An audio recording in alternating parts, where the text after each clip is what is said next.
Welcome to the Week in IndyCar on the Marshall Pruett podcast, presented to you by Cooper Tires and the Justice Brothers Automotive Care Company. Speaking of care, we have our dear, dear friend, Anders Krohn, an excellent race car driver who's also revealed to the world he is excellent at providing commentary, either by IndyCar Radio, NBCSN, sitting in a booth, calling Indy Lights races, sometimes on pit lane for IndyCar events. How are you, my friend, Mr. Crone?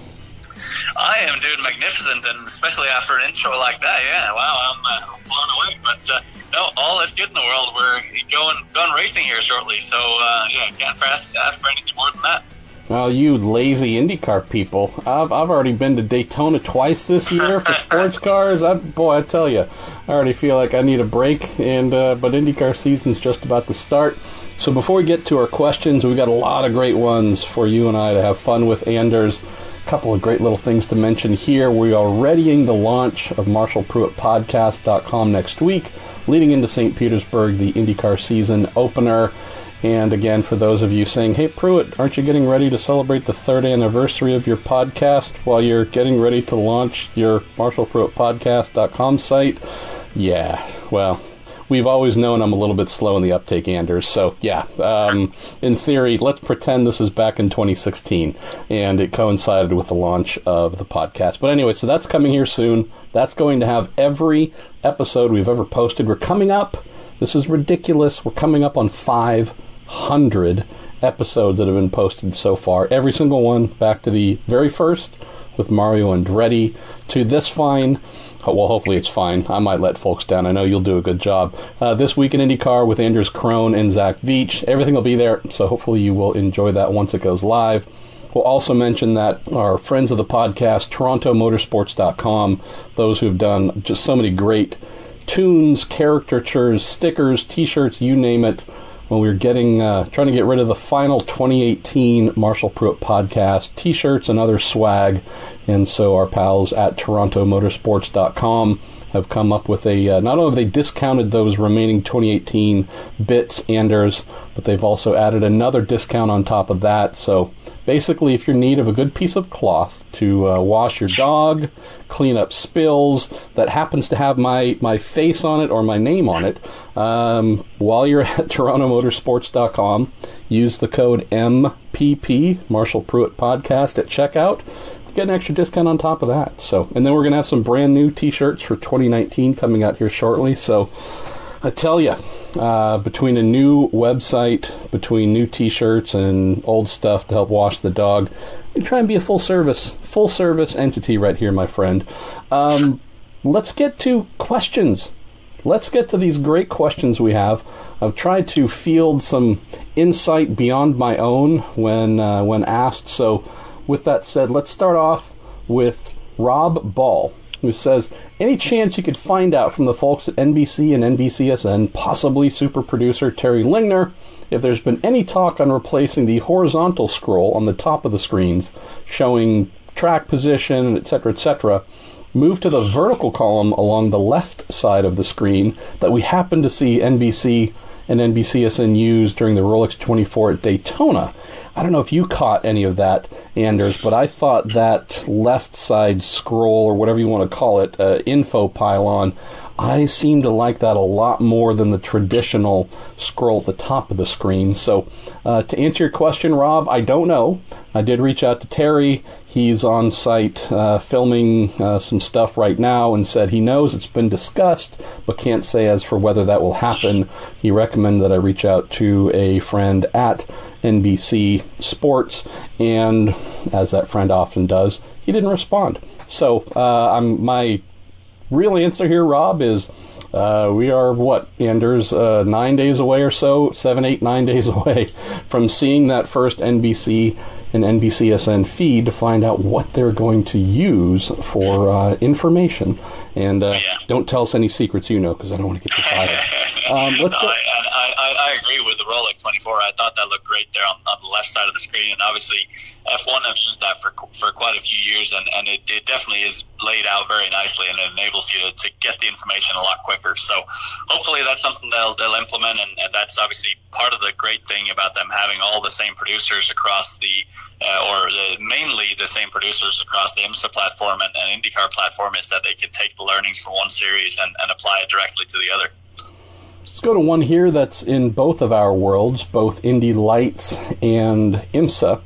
This comes in from David Faulkner, who says, it might be a dead-end question, but what similarities are there between the AER motor used in the Indy Lights series and Mazda's Daytona Prototype International? And he also asks, is there any crossover of data for reliability and or performance? You want to take this one or take part of it, or where do you want to weigh in? Well, I'll take all of it in that I have absolutely no clue. Well, thanks for coming on, Anders. It was great to catch up with you. That's the sort of expertise that I aim to provide on these here broadcasts. But no, absolutely no clue other than I know both of them are 4 cylinders and both of them are turbocharged. But outside of that, I really don't know. So maybe that's MP something you can do.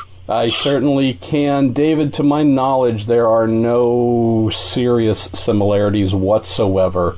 If we look at the Indy Lights installation, that is definitely a stressed Unit 1 that is meant to carry fairly heavy loads throughout the chassis. If you take a look at the cam cover and just the top end of the motor and how it connects into the chassis, you can see that a lot of work has been done to receive those loads, handle them appropriately, minimize, obviously, any twisting or flexing, not just from a chassis handling standpoint, but you can start to lift heads off of the block and other things with too much, with a lack of torsional rigidity. So a lot of work going on there. In the IMSA DPI engine bay, it's not really meant to be a major load-bearing structure. So looking at the two, I would definitely say in the DPI engine's particular instance, that thing is a hot-rodded motor for sure. It is making, I don't know the exact number because they don't quote exact numbers, but it has to be 650, 700 horsepower, maybe even more on demand if needed. So that thing is certainly something that is a jewel in terms of small displacement, high horsepower, 2 liters, just like the Indy Lights engine. So again, similarities, I would say yes, they're 4-cylinder and turbo. I don't know if there's any commonality between internal parts, even the external, the big metal bits. So yeah, I can look into this a little bit further, David, but nothing stands out as real carryover. And would also say that crossover data in terms of reliability and performance, really would not think there'd be much on that front, since the two targets are so vastly different. One making a lot of power, but for up to, if not longer than 24 hours in a row. The other for sprint racing and sprint racing only. So I'd say very much two different worlds. And since we do know that a lot of the internals are extremely different, it'd be kind of hard to look at one and say, I'm going to carry that information over to the others. Let's see. Here's one that's right up our collective alley, but I'm going to throw this one to you because I know you know this answer, and if not, I can help. This comes in from Jeff Loveland, who says, Anders, how many full-time participants will we have this year, referring to Indy Lights, and then any rumors of USAC guys giving the Freedom 100 a shot again? So at least for the numbers I know of, Anders, to start off the season, I believe 8 entries is what I am looking at, but why don't you tell us about that? I think we're hearing 10 actually is what I've been led to believe, because I believe that Andretti Autosport will again be at 4 cars is what I've heard. Juncos Racing will have 2. Bilardi Auto Racing might have as many as 3. We obviously heard that the Carlin Racing are unfortunately not going to take part in the season, which is a big disappointment because it'd be great to have them back in the series. And then, am I forgetting about one other team out there? I think the ladies Malukas, 10. David Malukas with BN. David Malukas at BN, exactly. So obviously hoping that it'll crest that number 10 number, but again, I think it'll be very similar in numbers to last year. And the fascinating thing with that is when you look at the entry list, it's actually pretty similar in depth of talent as well. So that it is a very, very small field, but it's certainly not small in talent. At least for the ones that I know of, and that's not including the couple extra we hope to have confirmed here, but at least for today, the 27th of February, we have Cole and Clayman DeMello at Belardi. We have Rinus VeeKay and Dalton Kellett at Juncos. David Malukas at BN. Then we have the Oliver Askew, Robert McGinnis, and Ryan Norman trio so far at Andretti. So definitely hoping those numbers climb a bit. 10, I think, would be great. If we could get to 11, we could at least feel like, yay, there's real, genuine year-to-year growth and such. So the Carlin angle you mentioned, I know that they were really hoping there would be folks jumping in. I did float the idea to a friend yesterday. Well, you guys kind of did say you were coming back to Lights, so that makes me think that Trevor Carlin and the Lights team manager Colin Hale, maybe they need to put their names on the entry list, just to at least get a couple of rounds in, help boost those numbers up. But yeah, it's maybe not the giant number we were dreaming of seeing. I don't know if we realistically expected a huge spike from 1 year on. But Anders, let's stay on this for a moment and speak about the item you mentioned, similar to last year, whether it's 8, 10, 11, whatever the number is, there's still some pretty serious talent contained within those we expect to arrive. Not asking you to name, predict champions and such yet, but give us some thoughts on a couple of the drivers who you are going to have your eye on, either returning to Lights or maybe even some of those who are making their full-time Lights debuts that you think, ooh, these are names IndyCar team owners should be perking their ears up to.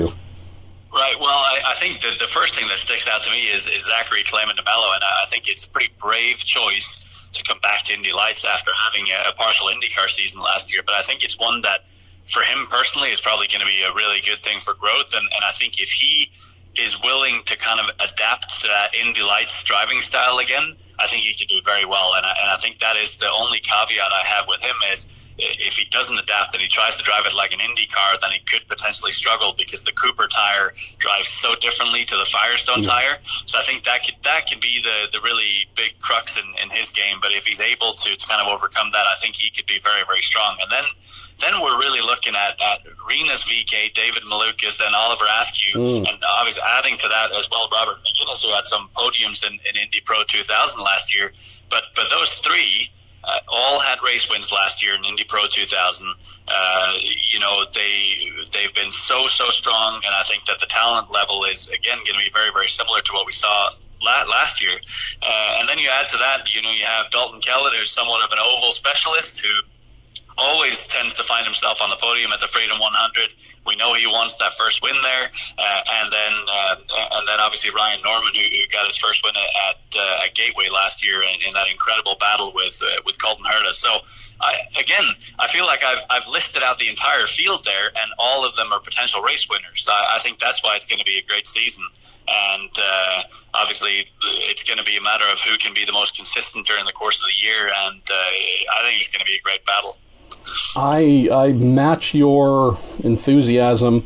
I want to see what VeeKay has. I think that kid, like Colton, like Pato O'Ward, I think that kid's got something special. I think Malukas definitely showed us that there is something there that is extraordinary. Whether that can be developed into something where we're talking about him and his awesome first couple of IndyCar seasons a few years from now, I don't know. But there was at least enough that I saw, and I'm sure you and many others saw, to say, ooh, all right, let's see this grow, because I think this kid might be unique. And McGinnis, I'll fit into that category as well. And this is just strictly among the rookies. We've already seen the veterans run. Askew's another one. I know coming off of his I just destroyed the earth run to his USF 2000 title, think many of us thought his Pro Mazda run last year, obviously that's been renamed coming into 2019, but his season of Pro Mazda was not as dominant as we thought it could have been. So to see him quick at Circuit of the Americas during IndyCar's spring training, and also obviously with the defending series champions at Andretti Autosport, I'm hoping to have Oliver right up there with everyone else fighting for that championship. And I agree with you, and I think that was partially. I don't really think he was able to display his full talent last year. Just kind of having witnessed from the sidelines, I'm not sure he was in the best car last year, to be honest. And I think if you look at the history of Cape Motorsports, who he was with both in USF 2000 and Pro Mazda, they've historically always been strong in categories that have an open diff, and the moment you have something with a bit more of a diff lock, then they've struggled. So I wouldn't be surprised if they struggled a bit with the setup, and he actually did a heck of a job to hang on. So I think the cool complexion of this season with the three of them that you mainly pointed out there is Oliver Askew with the returning series champions, Andretti Autosport. They're going to be so difficult to beat. But then you have Rinus VeeKay, who just won the Pro Mazda Championship, just came 2 days ago, won the Asian F3 Championship. So he's just winning, always in a car. And then you have the dark horse in David Malukas, who, as you said, has shown flashes of speed, but he's done more testing this offseason than any other team and driver. So I feel like the three of them could cause a serious upset this season. I love it. Well, as someone who has spent a big percentage of his life on the open-wheel ladder system as a mechanic and otherwise, and as someone who enjoyed a couple of years in the booth with you and Kevin Lee helping to call Indy Lights races, man, I cannot wait to see what happens this year. Let's move on to some of our other fun questions. Let's see, where shall we go next? Joey of the Priuses says, I re-listened to Mario Andretti's Dinner with Racers episode last night, and he said he did straight line testing for Andretti Autosport at the runway at Kennedy Space Center. And Joey asks, do other teams do this? If so, can one of them bring a camera next time? He says, quote, space cars. Sounds like a catchy video title. We definitely know not just Indy cars, but a variety of competition vehicles being brought to all manner of different and interesting places. Talking about, back in the day, Nissan with their GTP car, one of their GTP models going out to Nissan's proving grounds, huge, giant facility in Arizona doing things at speeds that just the Earth was never meant to contend with. What about you, Anders? What kind of interesting or strange, you took what, where? Kind of testing stuff do you recall? Well, there's obviously the straight line testing that a lot of people do out in the open, but there's also, I forget the name, but there's this tunnel in North Carolina that people gas it up and down along. So, I mean, well, to answer the real question, why don't anyone bring any cameras? It's because they're trying to hide everything that they do because they never want to give away a competitive advantage, because that's when they have the aero paint on the cars. They will try different bits and bobs on the cars, and certainly they don't want to give away the location. So yeah, there is a lot of that going on, and I too wish we could have a camera on that more often, but for obvious reasons, they're trying to keep that well hidden. As I say more and more with each episode, I keep asking, I keep looking for my invites, I don't get them. So I guess we will keep requesting. Bobby Rooney says, if you guys could pick 3 brands formerly in the series, either the IRL, Champ Car, or Kart, in a meaningful way as sponsors, that you could magically get back into the series, which would they be? And Bobby says, thinking from a standpoint of prestige, activation, and what they could do to grow the series and raise the profile. I hate that this is my answer, Bobby, because having put my father in the ground, thanks to a lifetime of his consumption of Marlboro's products, and my mother being a smoker as well, just if we're talking what company can I look, or companies can I look back at and say, boy, if they were to return and activate in the same way, would bring IndyCar from less of a regional pockets of interest in the U.S. back to this coast-to-coast awareness, it would be a Marlboro. It would be, there are a couple of other brands that were involved too.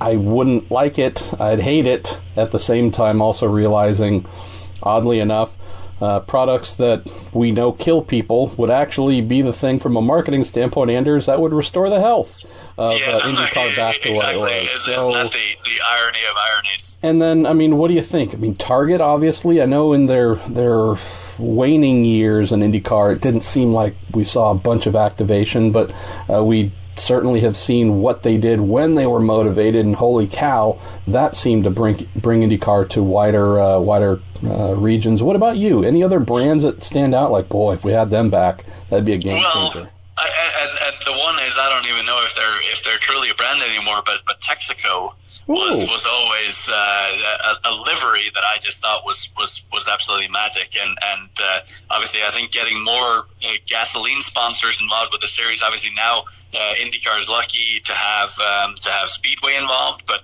getting more oil and gasoline companies into the sport, I think would be amazing. It's always awesome seeing the Pennzoil car of Elio Castroneves come back in every month of May. But so being able to see more of that, I think just from a visual perspective would be amazing. But I completely agree with you that there is no one that pumped money into the sport like that of the tobacco companies back in the 80s and 90s. I just mentioned this because I found it among other photos looking for something different. I think it was 2011, 12, maybe. I don't know if it was 2013, but somewhere in that date range at Sonoma for the season finale. Or actually, again, I'm even forgetting if it was a season finale. But towards the end of the season there, I remember taking some photos of this massive tent erected in the paddock, taking up, I mean, you could probably fit the entire paddock inside of it. It was so big. And it was a Marlboro tent, and you could not walk in with any cameras. You couldn't take any photos inside, and it was strictly a Marlboro experience kind of thing, from what I was told from someone who went in there, that whether it was trying to privately and quietly introduce folks to their products or otherwise, it was just this weird, almost clandestine type thing sitting smack dab in the middle of the paddock. And again, I realize with tobacco advertising laws now, they couldn't be on the cars and so on and so forth. I just thought it was a really weird, out of nowhere, like, man, it's a long walk getting to here or there because you've got to go around this monstrosity, but I guess maybe this is something that makes smokers happy, so who knows. All right, let's go to one specifically for you from Don Davis. He says, Anders, what was it like being an Indy Lights driver? Wait a minute, you were an Indy Lights driver? All right, this is news to me. What was it like being a Lights driver in those 2010 and 2011 post-merger years? You had guys like Charlie Kimball, Speedy Dan Clark, some Hinch guy, not sure who that is, J.K. Vernay, all thinking they'd step into an Indy car.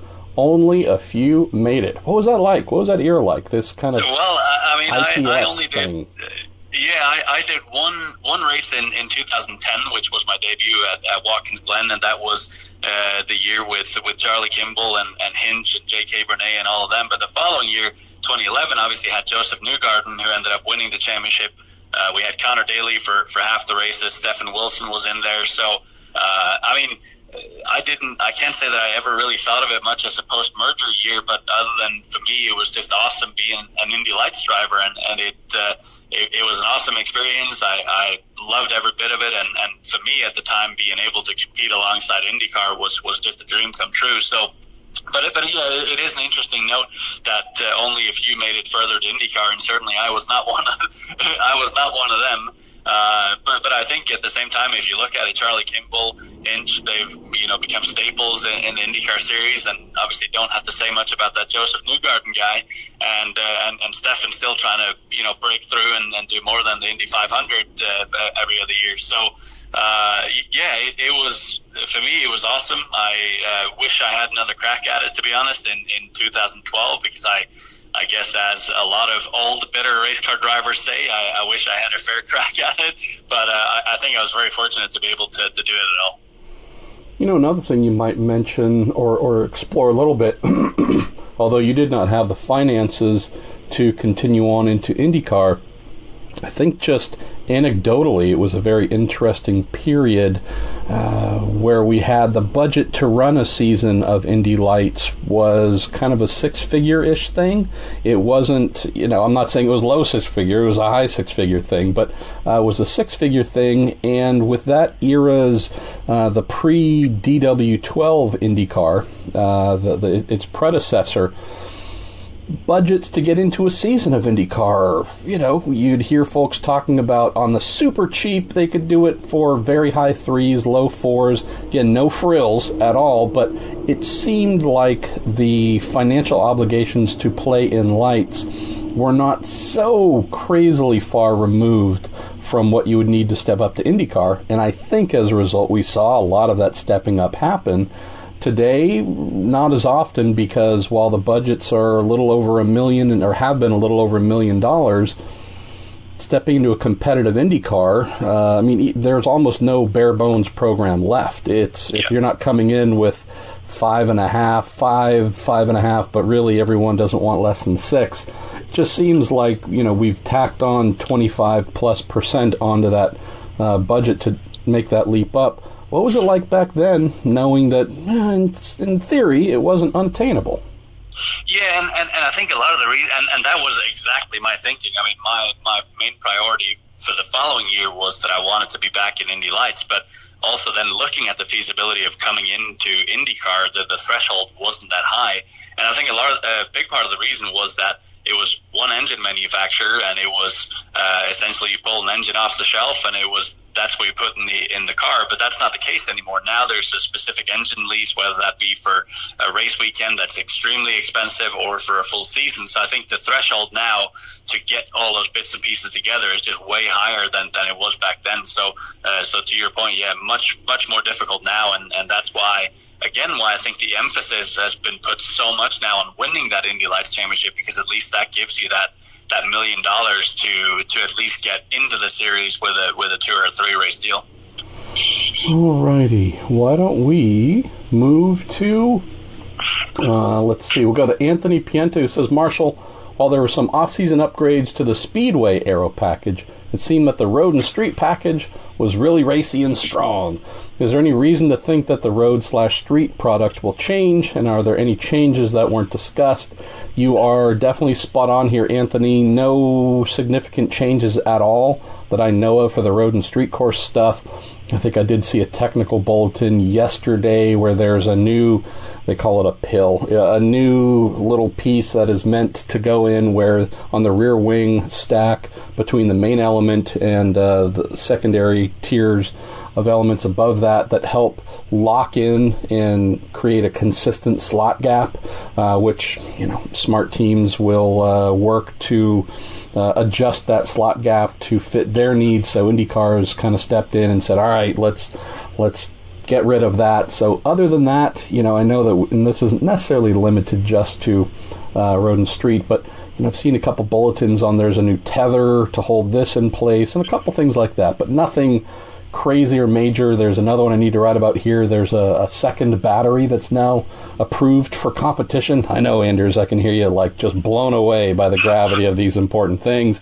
Then there's another one on a new fire extinguisher, which I think is going to be pressed into service next year, and that one's actually really cool from a technical innovation standpoint, so need to write about that. Those are just some of the minor, call it, things, Anthony, but back to your point, nothing that I've seen to make me believe anything is really changing on the road and street course package with this UAK 18 bodywork or otherwise. And I think the only thing I would add to that, the only reason to think that the racing could be different on the road and street course is that last year, the first few races of the year, we saw people crash into each other and go off the track and everything. And I think that was because they were all frantically trying to figure out this aero package. So the only thing I can think of is that now, because the teams have the cars more figured out, that maybe the racing won't be as frantic and crazy as we saw in St. Pete last year, where we had, 7 or 8 cautions or something. So it could just be calmed down a little bit, but that's not because of the package itself. It's just because of the teams knowing the package. And then the super fun part that might be a caveat to that caveat is we're going to have a brand new team making its debut in Dragon Speed, which has a whole bunch to learn on their debut at St. Pete, knowing that they probably aren't going to get out for more than a half day at Sebring just before the debut. And then we also have a bunch of great rookies, in theory, who, while some of them, if not many of them, are highly talented, the first races also are often places where they remind us they're rookies because they bounce off of one another a lot. So definitely the majority of the teams are going to be in a very strong position in terms of setup knowledge and just not having that big question mark that did lead to some erraticness during the 2018 race. But who knows? I mean, a little bit of erratic stuff. We might be talking about Sebastian Bourdais three-peat at St. Pete if we aren't careful. Let's go to this one quickly from Luke Setters, who says, MP, any updates on the live podcast event for St. Pete? And the answer is yes. Had to make a quick guest change yesterday after the team kind of didn't read the email explaining the date and time. But the great thing is we will be having our first live Week in IndyCar podcast on next Friday, the 8th, from 4:45 until 5:15 p.m. It's about a half hour, not super long. That's because people have lives and want to go eat dinner and do stuff other than stare at my ugly mug. But that'll be at the Cooper stage, just right on the outside of the track of Turn 1, the Turn 2 area, just on the other side of the bridge you might use to walk into the paddock. So be right there. We're going to have the French fry to my hamburger, Sebastian Bourdais, back-to-back winner of the race. We will have the awesome Floridian product, that being Spencer Pigot. And then we're going to have the super awesome, love this kid, although we're not expecting him to be in a car racing at St. Pete, Pato O'Ward will be our third and final guest. So come join us for about a half hour, 4:45 to 5:15 on Friday at St. Pete. Just walk over the bridge from the paddock, and we'll be right there at the Cooper Tire stage. All right, we're going to go to Lance Snyder, another one just for you, my friend, who says, Anders, what is more work, preparing for a race weekend as a driver or prepping for a race weekend as a commentator? Wow, that's so cute. He thinks you prepare for either one. I love it. Yeah, no, exactly. That is cute. That is very, very cute. No, in all honesty, the driver's side of things, it requires much more preparation, at least if you're doing it right, because you're going into the event, you're obviously physically preparing yourself, and that goes, years back, really. But when you think about prepping for a specific season, that starts the moment when you get off track from the final race for the previous season. Then you're physically preparing, you're working with sponsors, you're doing appearances, you're working with your engineers, you're putting all this great big deal together, whereas being a commentator is a little bit more singly minded in that it's you do your research on the event, you chat to some people, you get some gossip, you chat to Marshall Pruett to get the biggest insight that he's got, and then he teaches you absolutely everything that you'll ever need to know. And then you only spend a half hour and you're good. So it's maybe not quite that straightforward, but definitely the driver side of things is definitely a full-time job. The commentator side of things is something that enables me to actually do my full-time job during the week and arrive at the race weekend, learn my bits and bobs, and then go and talk about some race cars going in circles. And don't you get to work with your super engineer and producer, Wally Levitt, I believe? So, I mean, that is correct. You still got to prepare working with your engineer to go quickly here. Should mention or remind folks, you're listening to The Week in IndyCar. We have our awesome guest, my pal Anders Krohn, and we will be joined here shortly by one Zach Veach, talking about his sophomore season competing in the NTT IndyCar Series with Andretti Autosport. And thank you definitely to our friends at Cooper Tires and the Justice Brothers for making this possible. All right, let's go to Daniel Kincaid, who says, Marshall, if Surfers isn't possible for IndyCar because of a date conflict, is Adelaide an option? First of all, Daniel, you're awesome. That's a great question, and I love both tracks, but having watched the Adelaide circuit since I was a kid in I think one of its first rounds in the 1980s with Formula One, I love the idea of IndyCars being at Adelaide. The issue here, which Anders, you well know, and we get questions like this all the time, hey, could IndyCar go to this place, go to that place? The answer is always yes, they could. But the real answer is the reason that they're considering going to Surfers or would consider going to a new venue or one that it used to go to is money. And that's not painting IndyCar as shallow, but we need to think of them like a band, hopefully a popular band, that knows that the venue that's asking them to come fill is going to have the money in place to invite them, to pay for a lot of things, for this to be a profitable thing for the series, and then, in theory, pass on some of those profits to the teams. So in situations like this, Daniel, Adelaide would be amazing. At least right now, Surfers, the Queensland government, they're the only ones saying we would like to have you, and we can put tourism money behind this to fly the cars over, put you up, etc., pay the sanction fee. Adelaide would be amazing, but until its greater municipality reaches out to IndyCar and says, love to have you, here's the money, etc., it's just a great idea without the financial horsepower behind it. And that's so often the case, isn't it, Anders?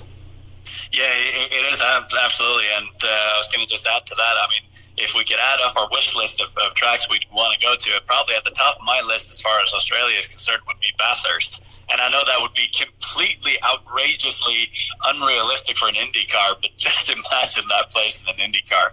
Oriol Servio wins the Bathurst IndyCar race in the pace car as the only vehicle left running. You're probably right. I'm with you. I mean, look, we could go to the Bend, which is a new facility down there. If anything, and I'll recommend this to Mark Miles, and he'll just do as usual, look at me and say, why do we even give you a credential to be here? I'll just mention that, hey, since there is this long-stated desire of yours to start the season off internationally, maybe non-points, non-championship rounds, just saying, if the money could be found, we could stay in Australia for a month and just do 4 straight weekends back-to-back at some amazing facilities. So you heard it here first. Probably the last time we hear it, too, because it's a bad idea that'll never happen. But anyways, I'll pitch that to Mark just so he can kind of look at me and say, man, we need to really get better people covering our sport. This next question coming in from Nick Leonard, Anders, is, I'd say it's among the most important questions we have received this week, and I did actually just get an answer to it moments before we started recording. Nick says, has there been any update on IndyCar coverage in Canada for 2019? He says, with it being just days from the first race, with no TV deal announced, and NBC Sports Gold, being their streaming service, being geo-blocked, I worry that we Canadians will be hung out to dry. And Nick, along with a surprising number, I shouldn't say surprising, an alarming number of folks posting similar questions on whether it's Twitter, Facebook, or otherwise, asking nearly identical things from both England, so UK in general, from Australia, have been getting just a barrage of these questions, and rightly so, saying, hey, the season's kind of here, and there's no news as to how we will be able to watch this if there's a deal in place. And I did just text and get a response back from, we'll just say, a very senior IndyCar official who would know these things for sure, who said that, yes, announcements are forthcoming here in the positive, I believe, on Canada, on the UK, on Australia, etc.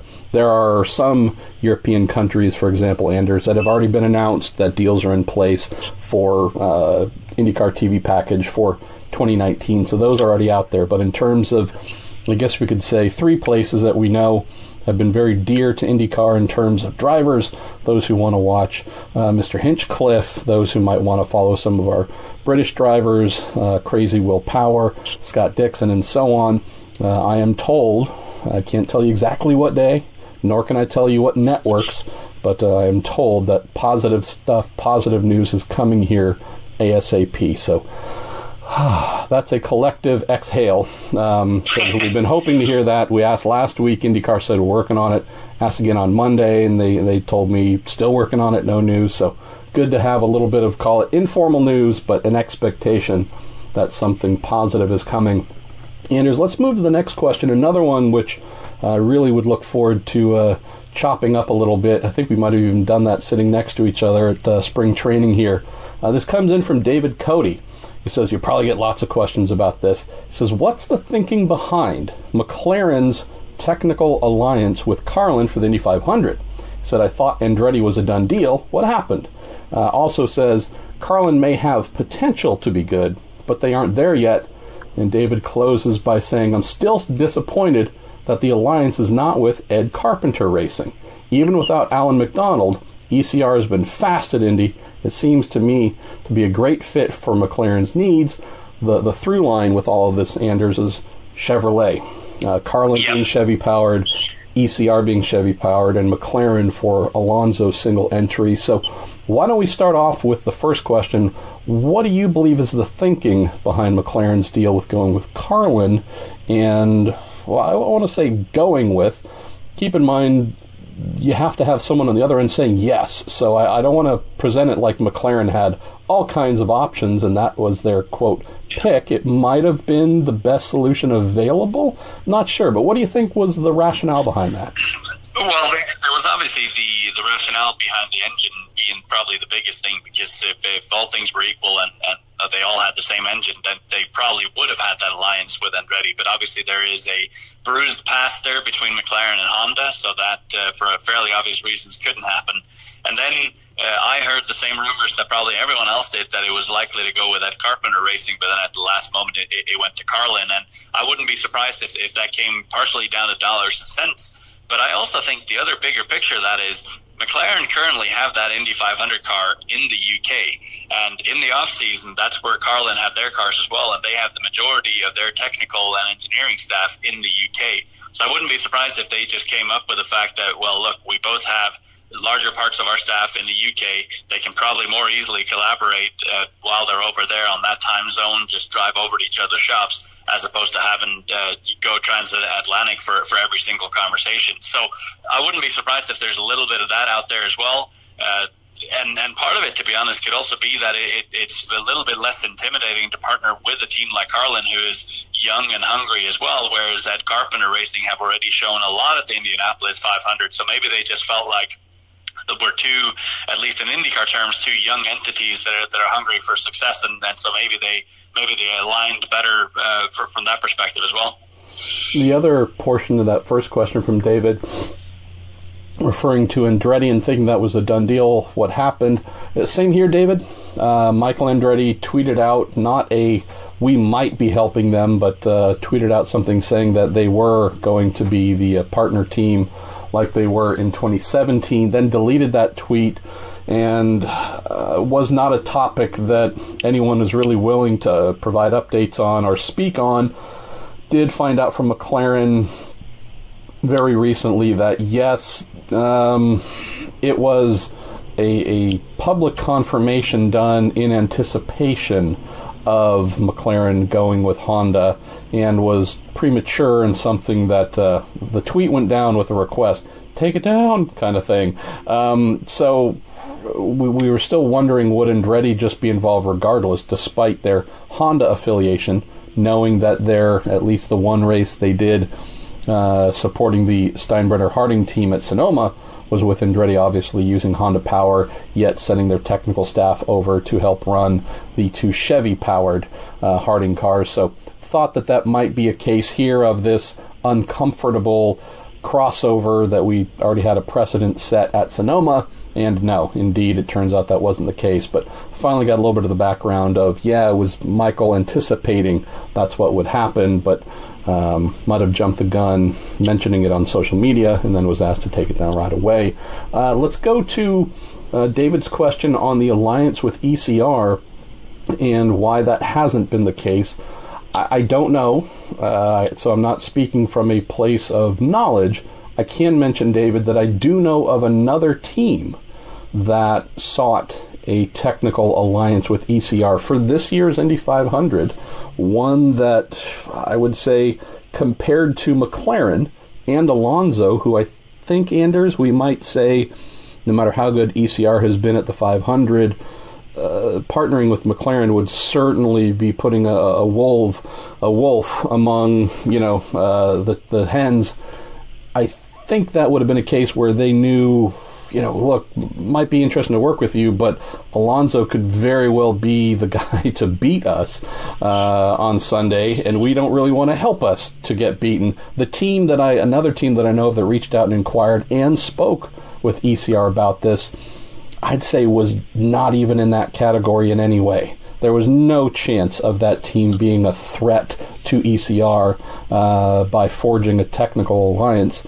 And I was told ECR expressed less than zero interest. So I'd just say that if the team had no interest in supporting an Indy 500, Chevy-powered Indy 500 team that had no chance of bothering them or getting ahead of them in the race results, makes me think that someone like McLaren knocking on their door would probably receive a very polite thanks, but no thanks. So maybe just a little bit of background right there. Let's go to another one for you here from Christian Danevsky, who says, Anders, what is the most rewarding part of broadcasting IndyCar racing? Oh, that is a difficult one. But I think for me, it really comes down to why did I come over here in the first place? And I came to America to pursue my passion for IndyCar racing. That's always what I wanted to end up doing. And while I didn't make it there as a driver, I still feel incredibly fortunate to be able to contribute to kind of the overall picture of fans out there listening and watching and enjoying the sport as much as I do. So I think above anything else, I'm just a huge fan of the sport. So just being able to put a little bit of color and a little bit of the limited knowledge that I have to give that to fans, I think for me is just fantastic. And I mean, I don't really view it as a job. It's more just I get to do this incredible hobby, and I'm just so fortunate to be able to do it. So I think it's just, again, to paint that picture for people listening out there and watching out there, and kind of putting them a little bit in the driver's seat of what an engineer might be thinking, or what a spotter might be thinking, or what a driver might be thinking. Well, breaking news again on the Marshall Pruett podcast. Anders Krohn telling the good folks at IndyCar Radio does not consider it a job, no longer needs payment. So that's pretty awesome. Giving back to the sport yet again. Man, you seriously, one of the many reasons why I love you. You're such a selfless guy. I got a question here from Nick Dovbiniak, which a little long, and I'll do my best here, Nick. I don't know if I'm going to be able to help, but didn't want to ignore it. Nick asks, have there been any reports showing the number of incidents that the Formula One Halo was involved in preventing last season, or the number of incidents IndyCar's aero screen that would have been used in IndyCar, or windshields impacting in either the WC or IMSA in terms of preventing major incidents, I guess? He says there's a notable crash at Spa that everyone points to. I would imagine that was young Pietro Fittipaldi, but nothing IndyCar has proposed would have helped there. How common are debris impacts? I would think of the major series, IndyCar would have the most, as they have dangly carbon bits exposed on an oval, but it's hard to say without some real numbers. Hinch hurt his hands in last year's Pocono crash, but I can't recall if it was from an impact or debris related.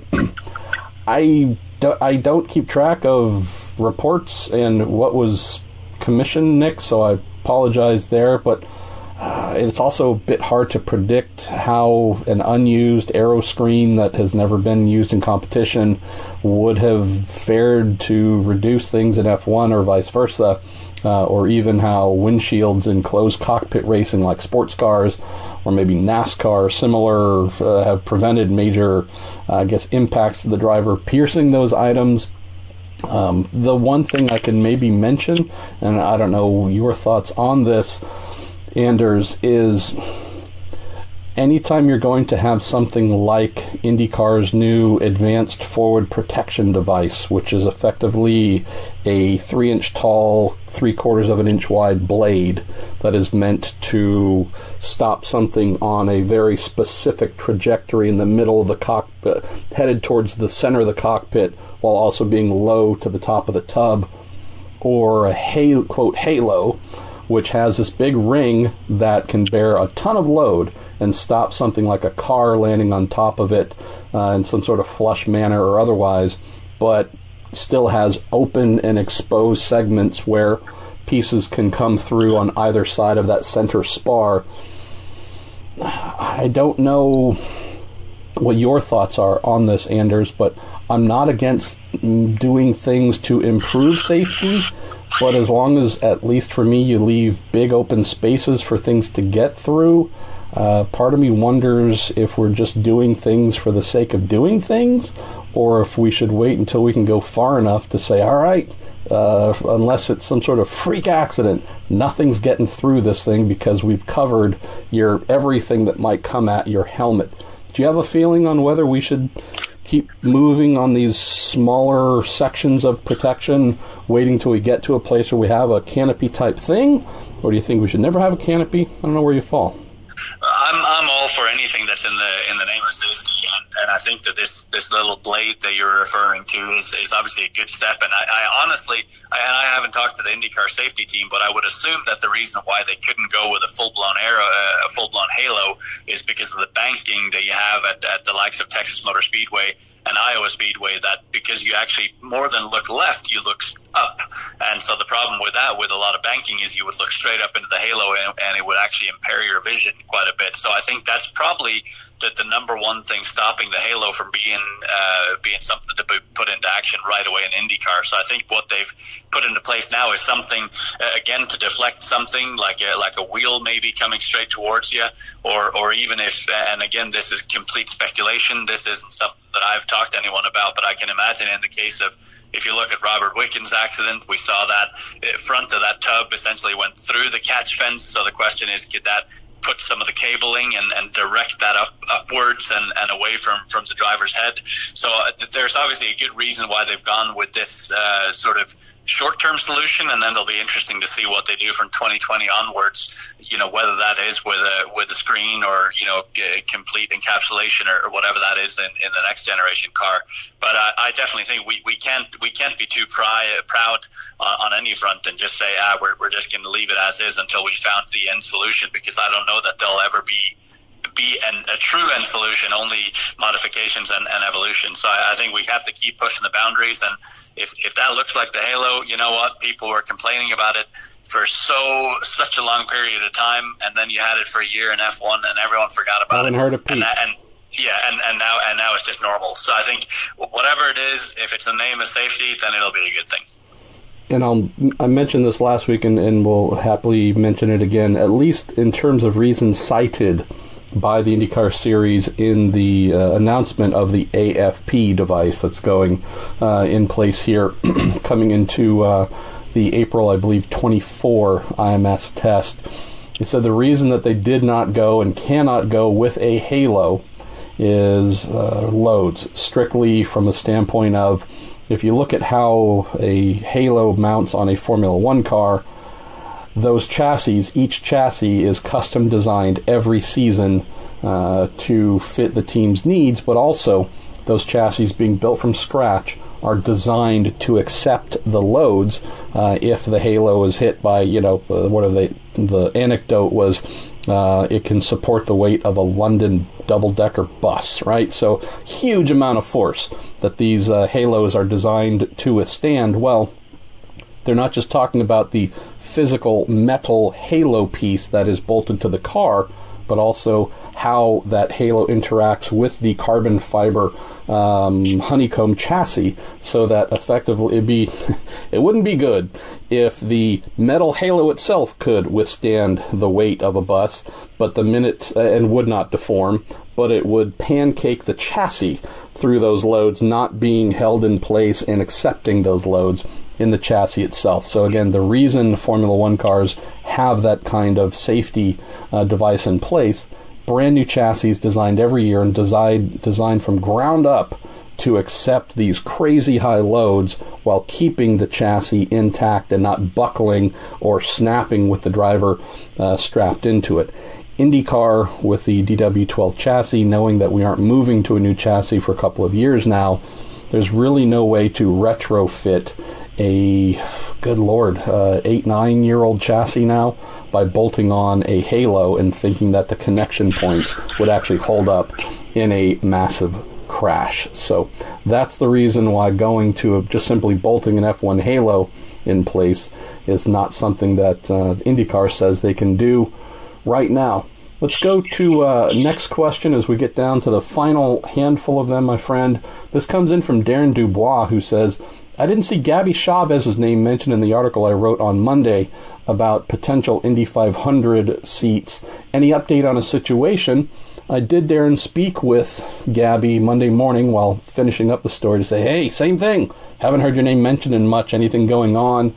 And he said, no, super long odds anything would happen for me at the Indy 500, but I am trying to work on making some longer-term deals happen that would have me back in IndyCar on a regular basis. So, like you, Anders, I would love to be writing about Gabby Chavez has a seat, Stefan Wilson has a seat, and you've got a seat, and you've got us to all these drivers who we love and who are super talented.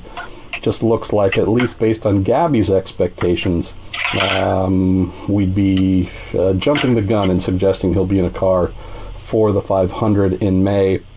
You, Mr. Crone, have a great one here, and I want to get a little bit of background on this in your answer, hopefully. This comes in from Patrick, who says, Anders, you mentioned climbing the tower several times during the COTA test. Though I could hear in your voice just how daunting the task would be, let's work with COTA to have fans and all drivers climb the tower for a Wilson Children's Fund donation, plus prizes for the fastest time. I wasn't aware that you had to climb the tower. I do know, and this is one of my frequent comments to folks who ask about COTA, I've been there more than a dozen times, and it seems like the damn elevator in that super tall tower is broken constantly. I thought I was told in the photo meeting the first morning of spring training that it was fixed and it was working. I guess you found the opposite in 26 or 27 flights of stairs to climb? Well, it was actually more of a challenge to myself that I was going to go up that Dakota Tower, and it turns out that, as I was thinking about it more, I just completely lost any sense of motivation to do that, and I just didn't follow through whatsoever. However, I will say this, Patrick, if we can come up with an event to benefit the Wilson Children's Fund, then I will 100% be there, and I will be racing up there. I will not get the best time, I can guarantee you that, but I might possibly make it up by the end of the weekend if we started on Thursday. So let's aim for that on a Thursday start time, end by Sunday afternoon, and by the time the IndyCar checkered flag is out, I'll be at the top. I am down. Another breaking news item. Crone commits to a naked sprint up COTA's tower there in the name of charity. Again. Unfortunately, I don't think you ever want to watch a Norwegian guy go streaking, so that will not be happening. Again, my hearing's off a little bit these days, so I apologize. All right, let's get down to our last couple of questions here. Anders, Nathan Koch, looks like he says, I know in the past I've seen Dallara radiators on the Indy cars. Just curious as to what other parts Dallara provides or produces for the cars besides the chassis and aero parts. Nathan, I think it's probably been quite a while. There's definitely been specialist radiator suppliers for quite some time. One of them, I believe, was developed heavily in part by the Andretti team, which I believe won the Louis Schweitzer Award at the Indy 500, I don't know, a decade ago or something like that. Basically a minimal drag, high flow-through solution. As for the rest of the parts, I mean, the one thing we just mentioned, the new AFP safety device, that I believe is a Dallara production. I'm told, Anders, that the piece plus the work to the chassis that has to be done to fit it, altogether, teams have been told to prepare for about $5,000 per chassis. Maybe we'll rename that the Anders forward protection device, and maybe you can get a good cut of that. Here's the thing. For the most part, Nathan, if we're talking about other parts that Dallara produces, I'd say the answer up until a few years ago would have been more or less everything that wasn't engine related. But one of the cool things, maybe giving a little bit of opposite insight, is Jay Fry, year by year over the past couple of years, has found areas to open up that would allow teams to manufacture certain parts and pieces, some of them carbon fiber-ish, that might have been spec from Dallara beforehand. So if anything, it seems like in the final stretch of the Dallara DW12's life, fewer things are actually being mandated to purchase from our fine Italian friends. All right, we're getting down, got the final three. Martin Henderson, who says, Anders, what's the worst thing anyone has said about your driving, both in the race car and the passenger car, and were they right? I unfortunately can't say the worst thing that they've said, except I know in my very first race in the U.S., I did F2000. On the warm-up lap, I was starting on the outside of row one. And to intimidate my teammate at the time, who was on pole position, I decided on the warm-up lap, hey, it's a good idea to drive him onto the grass to intimidate him. Did that, and he wasn't necessarily pleased with it. Really? Yeah, which is shocking. Oh, one of those sensitive types, huh? I tell you. Yeah, but he wasn't very pleased. There might have been a cuss word in there or two, and some sort of death threat. But outside of that, nothing too harsh. And on the road, I feel like almost on a single daily basis, the people that I work with here at Coforce, we often drive lunch together, and they've actually devised a scoring system for my driving where points are deducted whenever I make aggressive moves or go too quickly or try to draft someone or even bump draft someone. So I basically start at a perfect 100 every single time, and from there I get deducted points based on how aggressive my driving is. So I've really had to apply myself to try and deduct as many points as possible. So I always try and end every trip with 0 points for maximum deduction. Oh, I love you trying to sell us on 0 instead of you being in a permanent negative numerical space. But hey, that is cute. That is cute. All right, we're down to our last two questions. Both are from our pal Jordan Darwin. First one says, guys, who are you keeping your eye on in 2019 to impress among drivers and teams? I think we could, rightfully strike some of the big teams that everyone knows will impress. So maybe we can speak about some of the non-expected folks and or teams. And Jordan says, do you see Carlin or Foyt making a noticeable step forward each week in 2019? I'll take the last one, Anders. Carlin, I mentioned a couple weeks ago with Katie Hargett. They are my pick for the most improved team of 2019, and that is certainly based on the off-season R&D they've done, focusing very heavily on damping and ride control. That was the thing they did not do coming in as a rookie team, and it cost them dearly. So having seen Max Chilton go quickly, R.C. Enerson go quickly as well, I think there's evidence that team is certainly in a much stronger competitive position. So I think, Anders, we're going to see Carlin as a nice, I don't want to say breakout, but performing, befitting the Carlin name coming into their sophomore season. And I'll just add quickly to close that out. I don't want to say we are expecting. Don't be surprised if you learn that Pato O'Ward will be in a Carlin car. I haven't heard that it's done or anything like that, but I know that Charlie Kimball is going to be in the second Carlin entry for St. Pete, so I don't believe there's room for him at the season opener, but I wouldn't be surprised if we saw Pato in the car from COTA through Barber, Long Beach, the Indy GP, and the Indy 500. And provided that's the case, if all that pans out, Anders, that would intrigue me, because Max Chilton has certainly proven to be a guy that if he has a teammate that lights the fire under his behind, that guy can get up and perform. But without that fire, a little bit more hit and miss. So that's where I think the possibility of a young badass like Pato, who's trying to just defeat the world, possibly being alongside Chilton, I think that could do great things for the team, and it's call him their lead full-time driver.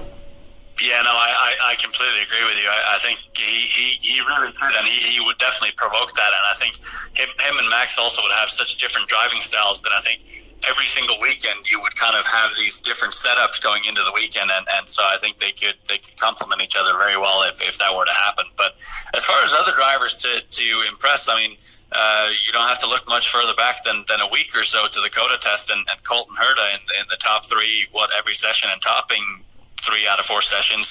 So, I mean, we know that technical alliance with Andretti Autosport is going to help them a lot, and so the question is how strong can they be? And then, then you look at the other two rookies, Felix Rosenqvist and Marcus Ericsson, both of which have a lot of experience, both of which are with good teams, and I think we're going to see a lot from both of them this year. So that's probably the sort of slightly more dark horses that are out there.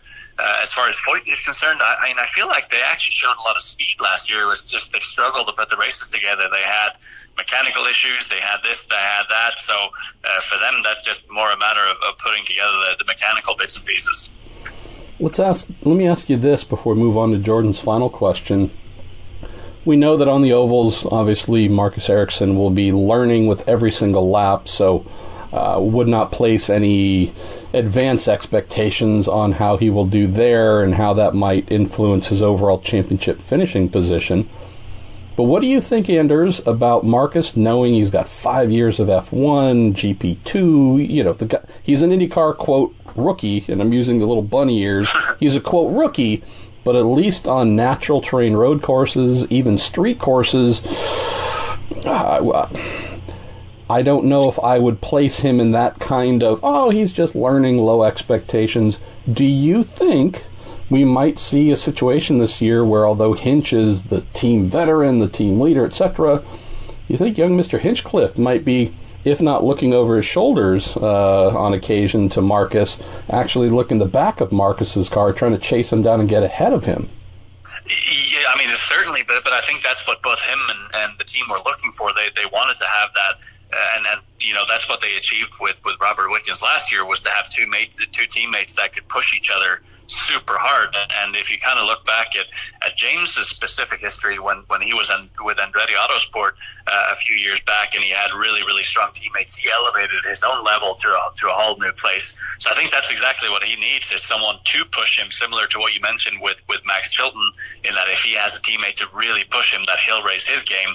I think it's the same exact thing for James that we saw last year, and that I think we could see again this year. So it's then a matter of, what can Marcus bring with him from the F1 days, and having spoken to him for quite some time, understanding just how different it is to go about the lap time in an Indy car compared to an F1 car, because in an F1 car, the way he was describing it is, it's all about preparing the car for each corner with the diff settings and all the brake bias and all the things that you adjust every single corner, whereas in IndyCar, it's about getting your driving absolutely spot on every single corner and readjusting your driving style for every single corner. So I do think there's going to be a bit of an adjustment period there, and it's probably going to be a bit easier, at least on the road courses and street courses, for someone like a Felix Rosenqvist, who's driven less sophisticated cars and just have driven cars lately with low downforce, where the only option is to adjust with your driving style. So I think as long as Marcus can kind of overcome that mindset and just kind of focus on his own driver inputs, I think he'll be in a good position, and him and James should be able to push each other. And did I hear correctly, at spring training you're going to be doing podcasts in Swedish or something like that? Or yeah. You are a man of many tongues. Well, yeah. So I don't know how I got myself wrangled into it, but I'll be hosting the pre-race shows on Swedish TV for all the weekends, and then also taking part in the Swedish F1 and IndyCar podcasts in Swedish. And it's been 10 years or so since I've been in Sweden properly speaking Swedish, so I've been practicing my Swedish as much as I can, and I've been making a point of talking to the Swedes over here as much as I possibly can. I love it.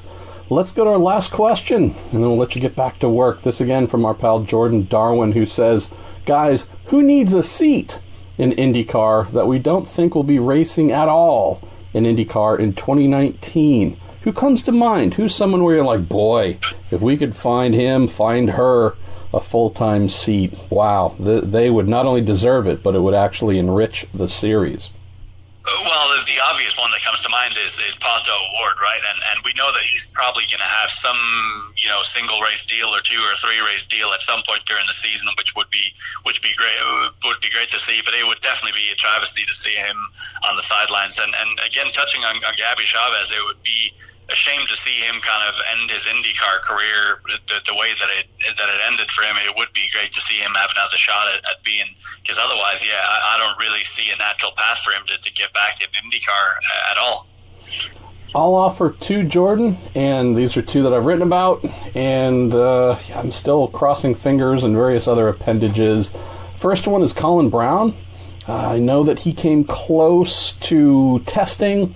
I don't know if that door is completely closed. I'll need to check in with him, but came close to testing. Bobby Rahal expressed an interest in doing a test with him. I know that there was talk about Colin possibly filling in the second Schmidt-Peterson Motorsports entry last year. I'm not sure whether it was for Portland or Sonoma. I'm forgetting a little bit there, but Colin's someone who to me is just intriguing, knowing the extreme oval experience he has from NASCAR.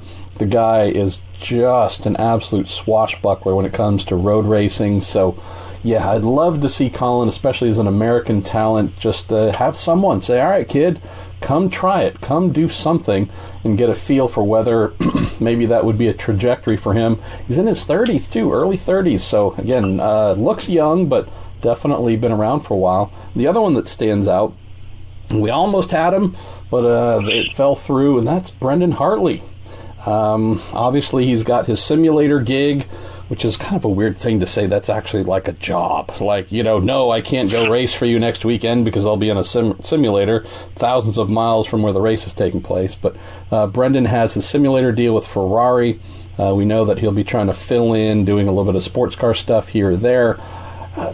Again, not knowing where his career is headed, I realize that his time at Toro Rosso, Anders, wasn't as flowery as some of us had hoped. But having seen this guy drive some fearsomely fast cars, there's just something that tells me something a little bit more analog, get your shoulders up, get your forearms burning type IndyCar compared to an F1 car. I think that there's an extra gear that we didn't see in F1 with Brendon that might actually come out if he were able to drive something like an IndyCar. It's just a bit more of a brute. What are your thoughts? Yeah, no, I would agree with you there, and I also don't think it helped the fact that he was alongside Pierre Gasly, who, could be a sensation this year up against Max Verstappen. So it'd be interesting to see what he does there. But I completely agree with you, and I also think that transition from having been sports car racing for a few years into Formula One is probably not an easy one, and especially with the mindset in sports car racing of do not touch anything, do not be aggressive, and suddenly it's, hey, this is F1. If you don't get your move done on lap one, your race is likely over. So I do think, that IndyCar racing would probably be a nice little hybrid for him, in that it would have some of the elements of F1, some of the elements of endurance racing, certainly with IndyCar races being much longer than F1 races. So, that would be great, though it is great to see that he'll be, I think, continue to be part of the Porsche family this year, and great that he has a simulator program. But no, I agree. He'd be awesome to see in IndyCar. I'd like to announce I've just been signed to a full-time iRacing test pilot deal. So actually, I will not be able to attend any more motor races. Anders Krohn, you're awesome. And not only enjoy your friendship, but also enjoy your insights. Before we let you go, tell us where we can find you, hear you, see you.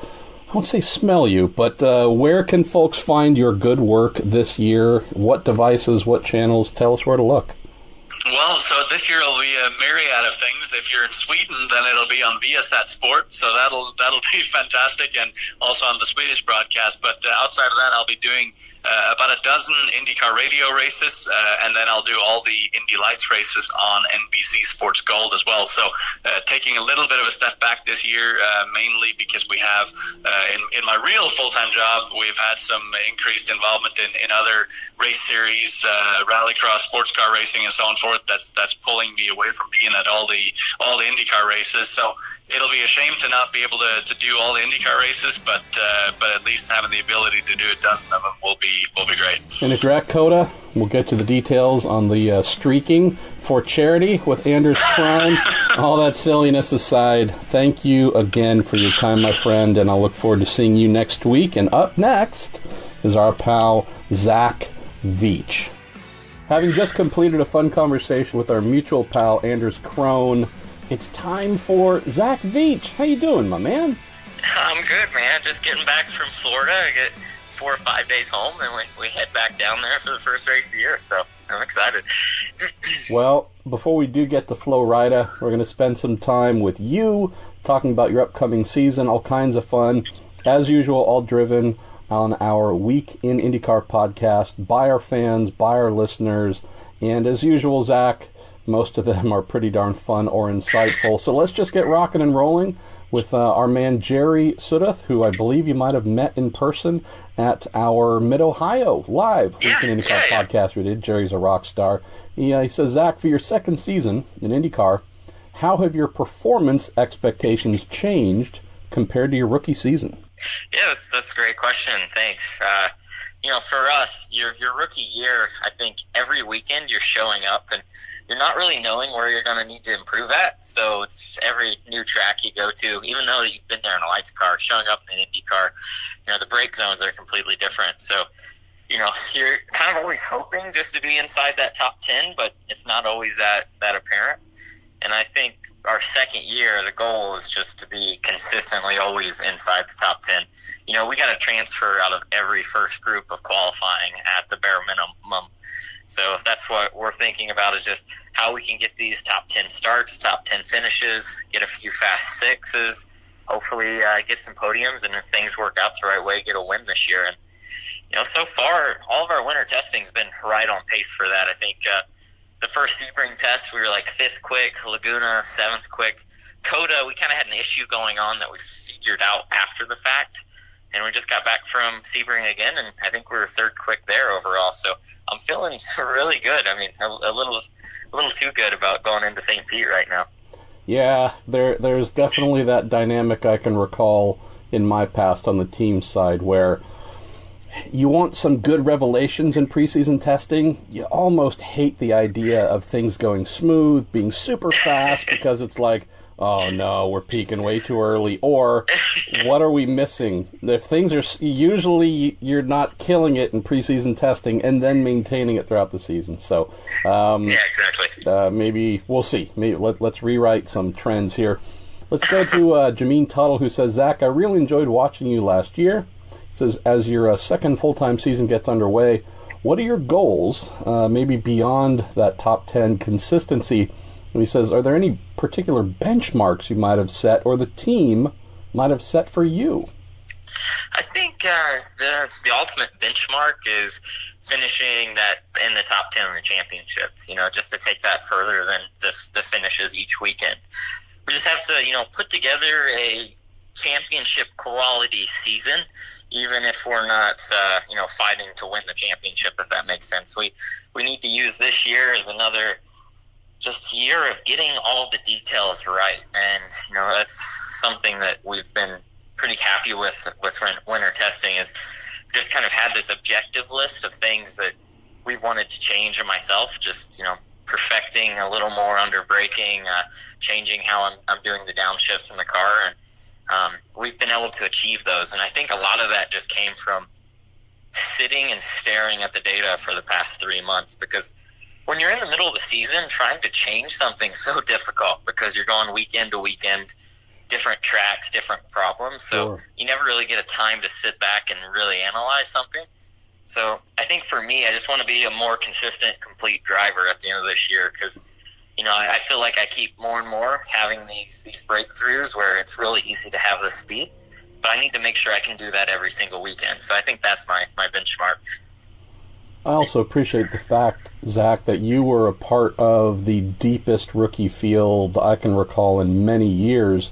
And although you're coming back now as a sophomore, we have another nasty set of rookies coming in. One quote rookie is Ericsson, obviously coming off of 5 years of F1. But so even though you now have a year of experience, there's still some heavy hitters between Marcus, between what we expect from Felix Rosenqvist, Colton Herta as well. So you've got a lot of, call it the new class that's right behind you that's wanting to demote you. Plus you're having to also say, all right, on a weekly basis, Scott Dixon, Alexander Rossi, Will Power, I gotcha. So it might sound like, oh yeah, year-to-year progression, you bet. Man, it's not easy. It is really not easy. That's one of my favorite things. My engineer and I talked about that. And I don't know if it was a Lance Armstrong quote or not, but it was, it never gets easier. You just go faster. It's like, as you keep learning and you're picking up speed, it's not like you can say, okay, yeah, 70% effort still gets me, where I need to be. No, you just have to put the same, 110% effort in. Just luckily you get more out of it, if that makes sense. So it's always going to be hard. You're always going to be pushing as hard as you can. Just hopefully you get a little more out of it as you get more and more seat time.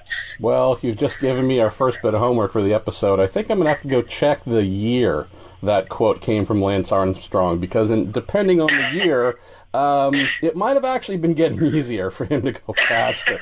So, yeah, maybe he's not the best source to quote on that. We'll attribute it to like Gandhi or Martin Luther King. One of those, we're safe in either direction there. Yeah, perfect. Let's go to Alexander Hastings, who asks, Zach, what's your favorite race to go to just for fun outside of your normal job as an IndyCar driver? So are there any where you're like, ooh, I got to go check this out, just be a spectator, sit in the grandstand? Okay, Miller is going to love this one. Go to Eldora. For me, like, outside of the race car, going to watch a race, go to Eldora and watch the wing sprint cars. Because that's the one event, seeing those things, that I feel 110% just like a fan again, and my mouth is open just thinking, these guys are absolutely insane. So that's a cool experience for me. So Anthony Pienta has a question that piggybacks a little bit on one that I discussed last week, I believe, with my Weekend Sports Cars co-host Graham Goodwin, and it was on the subject of prototypes in recent years, pretty much globally, all becoming closed cockpit vehicles. So now, if we look at IMSA, the World Endurance Championship, we can throw in NASCAR, so many other series, where drivers are hidden behind a windshield or just almost impossible to see inside the cars. I was just suggesting that while I know it's a great advancement for the sake of driver safety, I believe it might be just taking away the appreciation factor for folks to see a driver exposed, not so much exposed, but actually just be able to see a driver in the cockpit, crossed hands, trying to fight this beast. We've lost some of that ability with cars becoming closed. And so on the open wheel front, Anthony says, Zach, recently McLaren released renderings of a futuristic F1 car that included translucent sides to the tub, which would allow fans to see a lot more of drivers manhandling 1,000 horsepower beasts. He says, well, I like the idea and think will help fans get closer to the intricate work of drivers. Would that bother you at all? And he also asks, is there anything you do in the cockpit you'd prefer not to share with millions of fans, like bladder management? So, not knowing if we might, during your, I'm guessing it might happen during your lifetime as an IndyCar driver, we could go to a fully enclosed cockpit, possibly. What do you think about if we're going to cover you over, maybe we come up with something so folks can, to their best ability, see you working inside the car, and would there be any kind of private sensitivities you'd think about there? Yeah, I mean, first off, I think if we would go to that closed cockpit, that would be the best way to kind of make me want it, if that makes sense, because I know exactly what you're saying. I mean, you took some incredible shots at Laguna, I think it was, of us going through the corkscrew when we got to test out there, and I think that's one of the coolest corners for fans to look at, because if you're in the middle of that section, you see how hard that we're catching the cars through the corkscrew. You see the hands moving, and on top of that, everywhere else, you see your head, setting up for the corner. And I think that's really important for the fans, just because it kind of gives a little perspective of what we're doing. I think was it the 6-wheel Taro? Yeah. It had a little window for the gear shifter, right? I think that was so he could see the tire, if I'm not wrong. But I think that was something, that people could have appreciated back then. It's a little before my time, but it's kind of going in that direction, right? Well, and we'll get to this in a little bit where we've got some other questions, but knowing you, if there were some translucent cutouts or something in the side of the cockpit, I think there might be some sort of fish tank or fish angle you would incorporate. Well, I guess I didn't answer if it would be embarrassing. I don't think I would be, because I have yet to use the restroom in a race car. There twice last year I tried to. I attempted, at Barber in the rain because I was wet and it was super cold and I had to pee. Well, I wanted to ask if the attempts were just out of curiosity or necessity, like, I mean, so you got to tell me that part. Was it like, I got to go, or like, I wonder if I could go? No, it's like, I got to go. Like, I'm in pain. Because you get to that point, like, I try to fight it as much as I can. And the second point was Detroit when we had the little pace car incident. You know, people need to understand that, you know, we try to get so hydrated for these races that we do the parade, we jump straight off the truck, straight to the porta potty, and then we get bolted in. And if we don't get up to speed racing within the next 15 minutes, like, you know, your teeth are floating. So anytime there's something that happens at the start of the race where we have to, like, turn the cars off and you don't have that adrenaline going, every single driver sitting there thinking, oh, man, I got to pee. And I don't know if it's just the position, but I tried. I was, like, sitting there and I was like, okay, running water, flowing stream, running water, like, trying to do whatever I could to, like, actually pee in the car, and I couldn't. So I guess my mechanics appreciate that one. Well, I'm sure they also appreciate to hear that you would only go if you had to, not stepping out of the car saying, by the way, I could have held it, but, you know, I chose not to. Well, they did tell me if I do it, I have to clean it up, which I think is fair. So I think that goes hand in hand. I love it. I just love it. All right, let's move on to Dan Gallagher, who asks, what's the achievement that you're most proud of from your rookie year that might not show up in a box score? Oh, that's a good point.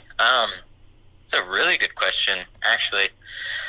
I think my proudest moment, probably, you know, outside of results and anything else, was my test at Pocono, because that's where we used one of my rookie days at, and, you know, it was just me, so I didn't have the teammates to lean on or anything. So I had Marco there that, you know, he kind of just said, hey, be careful in 2 and 3's never going to feel good. And I went out there, and Garrett and I, we put together a car that I thought was really good, but I went home and I was like, well, you know, I hope the teammates like it. You know, it feels good to me, but man, if Ryan or Alex or Marco gets in and like, you know, what the hell is this kid thinking, right?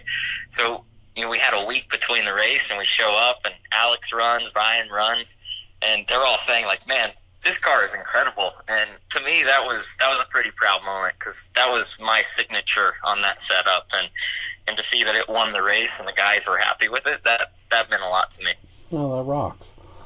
We're going to go to our friend Andrew C., who always sends in some great stuff. He says, Zach, IndyCar drivers are known for physical fitness and intense or specialized training routines. However, training has its positives and negatives. So what's your favorite training exercise, and what exercise do you absolutely hate doing?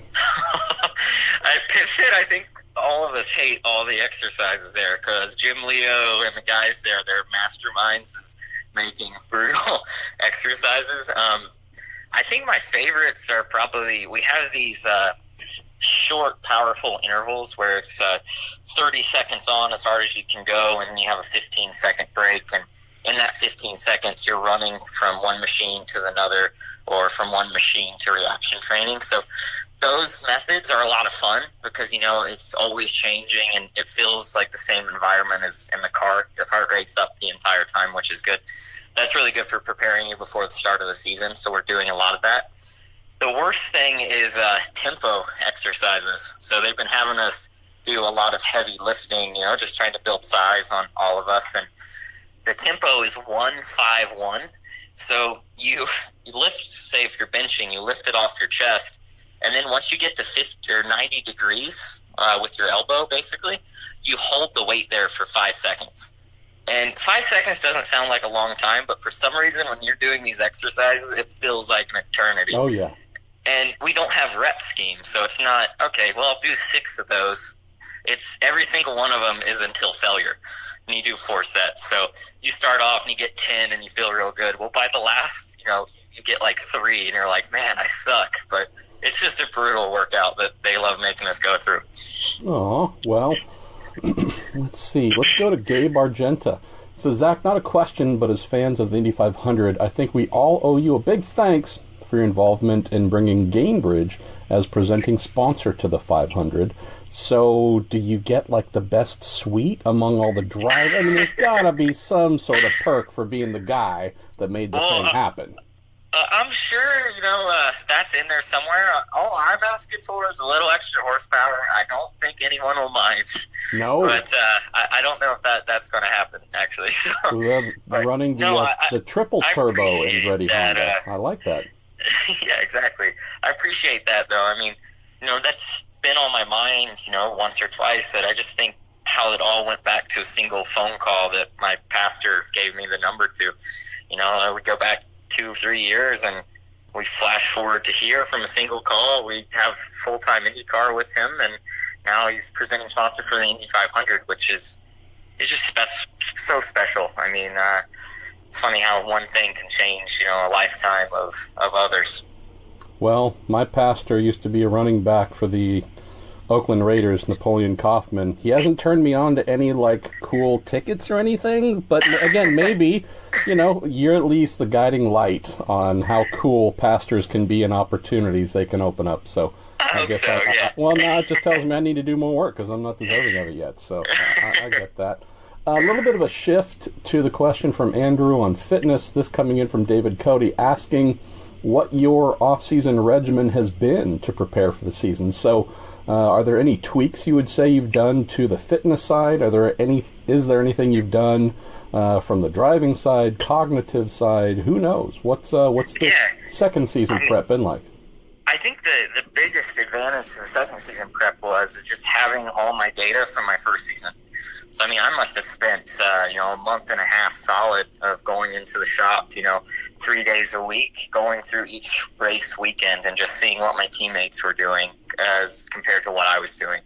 So that big thing was, instead of showing up to St. Pete this year like I did last season of saying, well, I just got to get comfortable in IndyCar and see where I need to improve.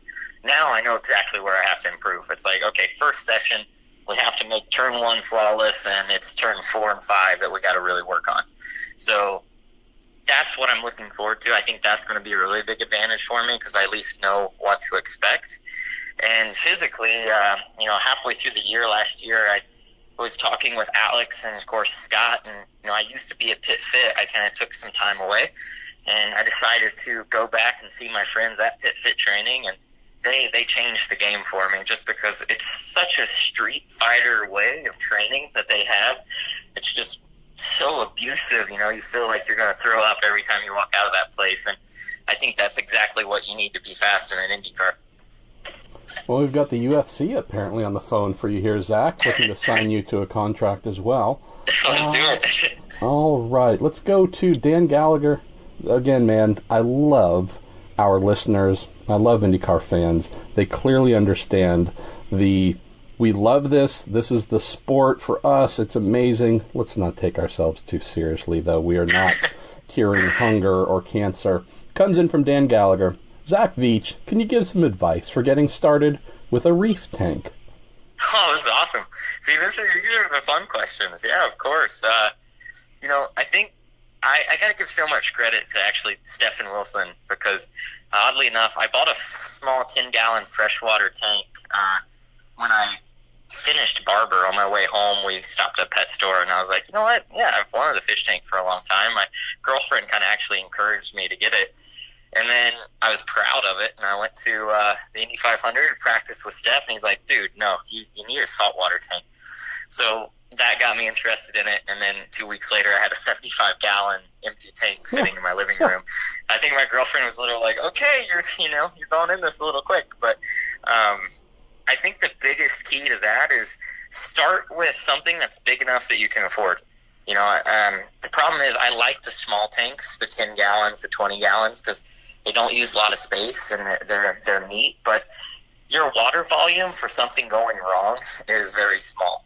So I just started with a 75-gallon, and to me that's the perfect size just because you have enough room that you can have a lot of cool different fish. You can have a lot of corals, and if something goes wrong, it goes wrong in a slow way that you have enough time to catch it. And my friends at Neptune Systems, they create all the technology that when I'm away on the road, I look on my phone and it tells me basically how well my tank's doing, so I know if I have an emergency. So it's just having the right things.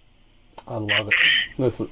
This is you're going to be you got so many possible not only sponsors but extra career opportunities for you here?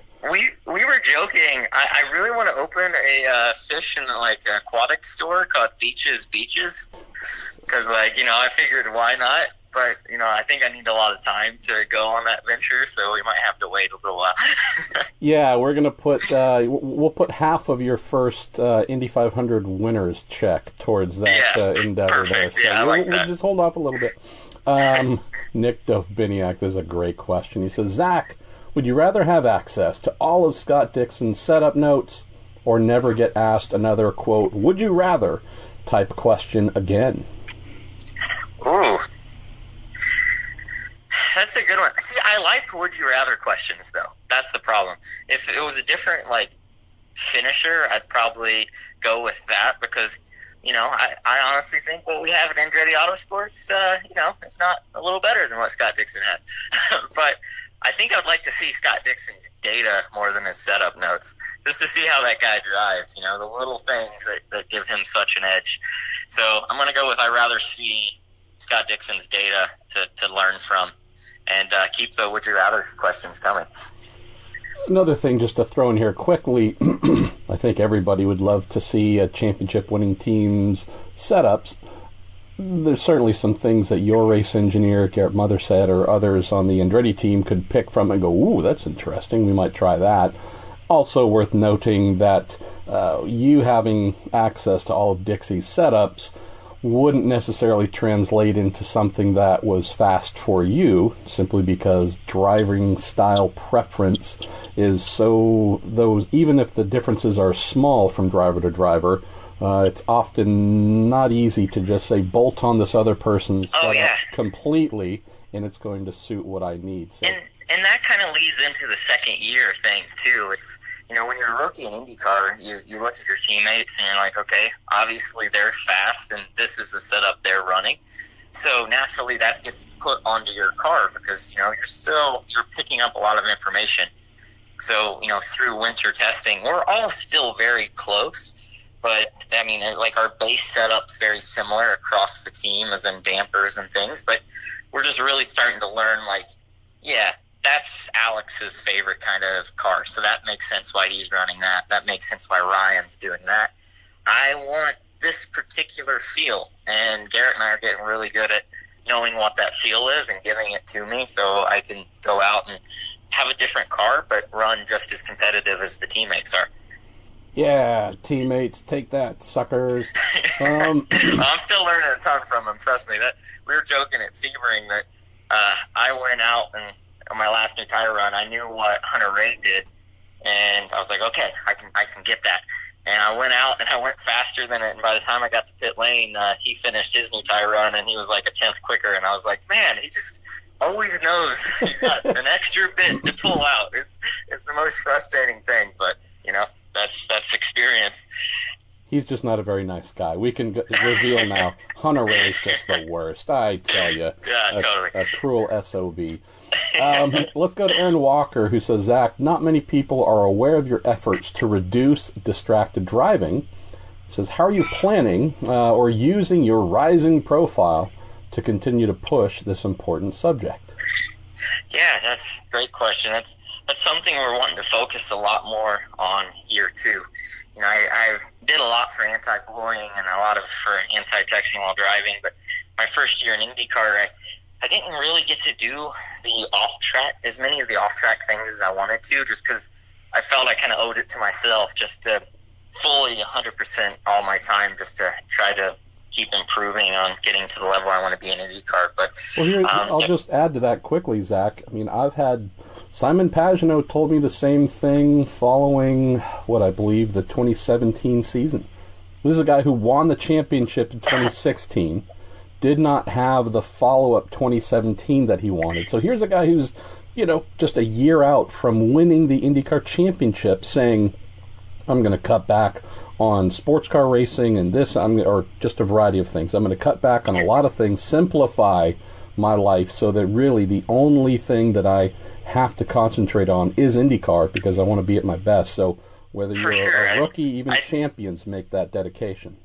And, there's one quote I always love. I'm a big quote guy, so I use them, every day. But, the ones that make it complicated never get congratulated. It's a Kid Cudi song.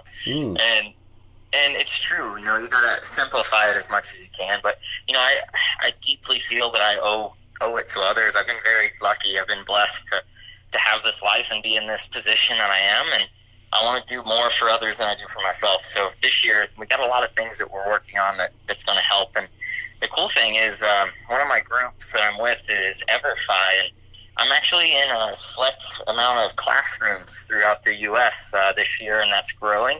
And I'm teaching a STEM course about racing, trying to get kids excited about being an engineer or a mechanic or even a driver. So that's kind of been my main focus right now, is just trying to get young kids an idea that there's a lot more to do out there that might not be so apparent to them with their current living situation, Look, a kid who dropped out of fifth grade is now going to be teaching STEM. I mean, this is amazing for you, exactly. Zach. I love that this was kind just of last stuff. year, too, by the way. I do love whenever she asks how old you are and you hold up your hands and say, this many. So it all works out well.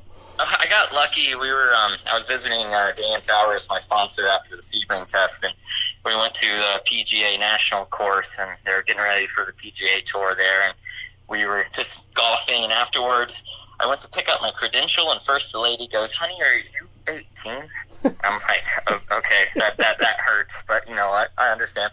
And then we go to the bar, and I sit down, and they're like, excuse me, we're going to need you to go somewhere else. You have to be 21. And I'm just like, at least ask me for my ID first. Like, come on. Oh, that is brilliant.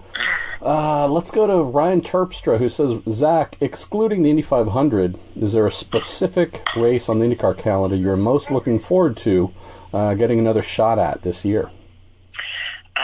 Texas Motor Speedway and Iowa. Those are the two.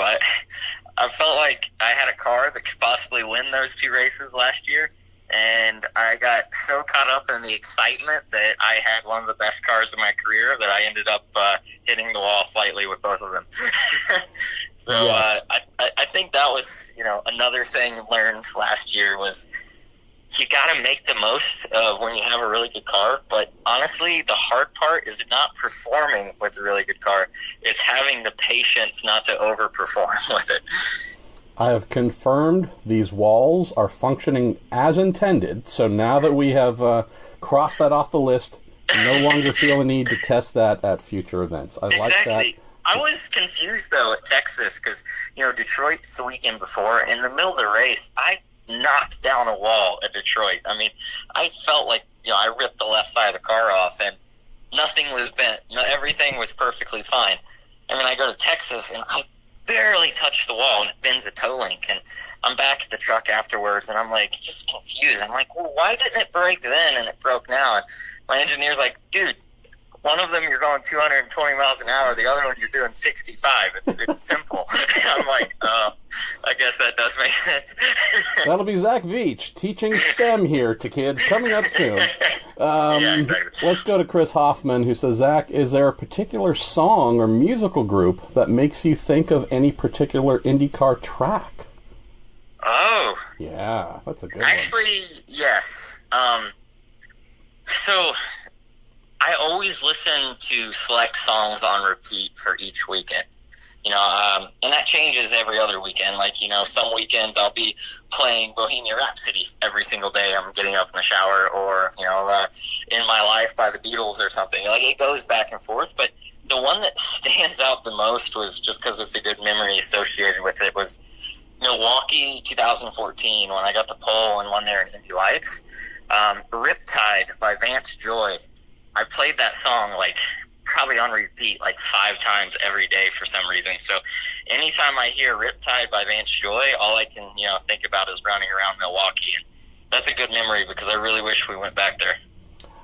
California Love always comes to mind when head to Long Beach, but I guess that's of but course. oddly, but it's an LA type thing. It doesn't never come to mind with Sonoma or now that we're going back to Monterey. But yeah, I guess I have a little bit of, or I should say a little bit, an exact thing that's almost identical to that, in that for whatever reason, I will tend to pick an album, and I don't mean intelligently pick. Just for whatever reason, I'll gravitate towards a certain album and just listen to it almost nonstop throughout an event. And it's weird. No, same thing. And I'm not just talking like a 2 or 3 day event. I mean, it could be Le Mans, where that's 2 weeks, effectively.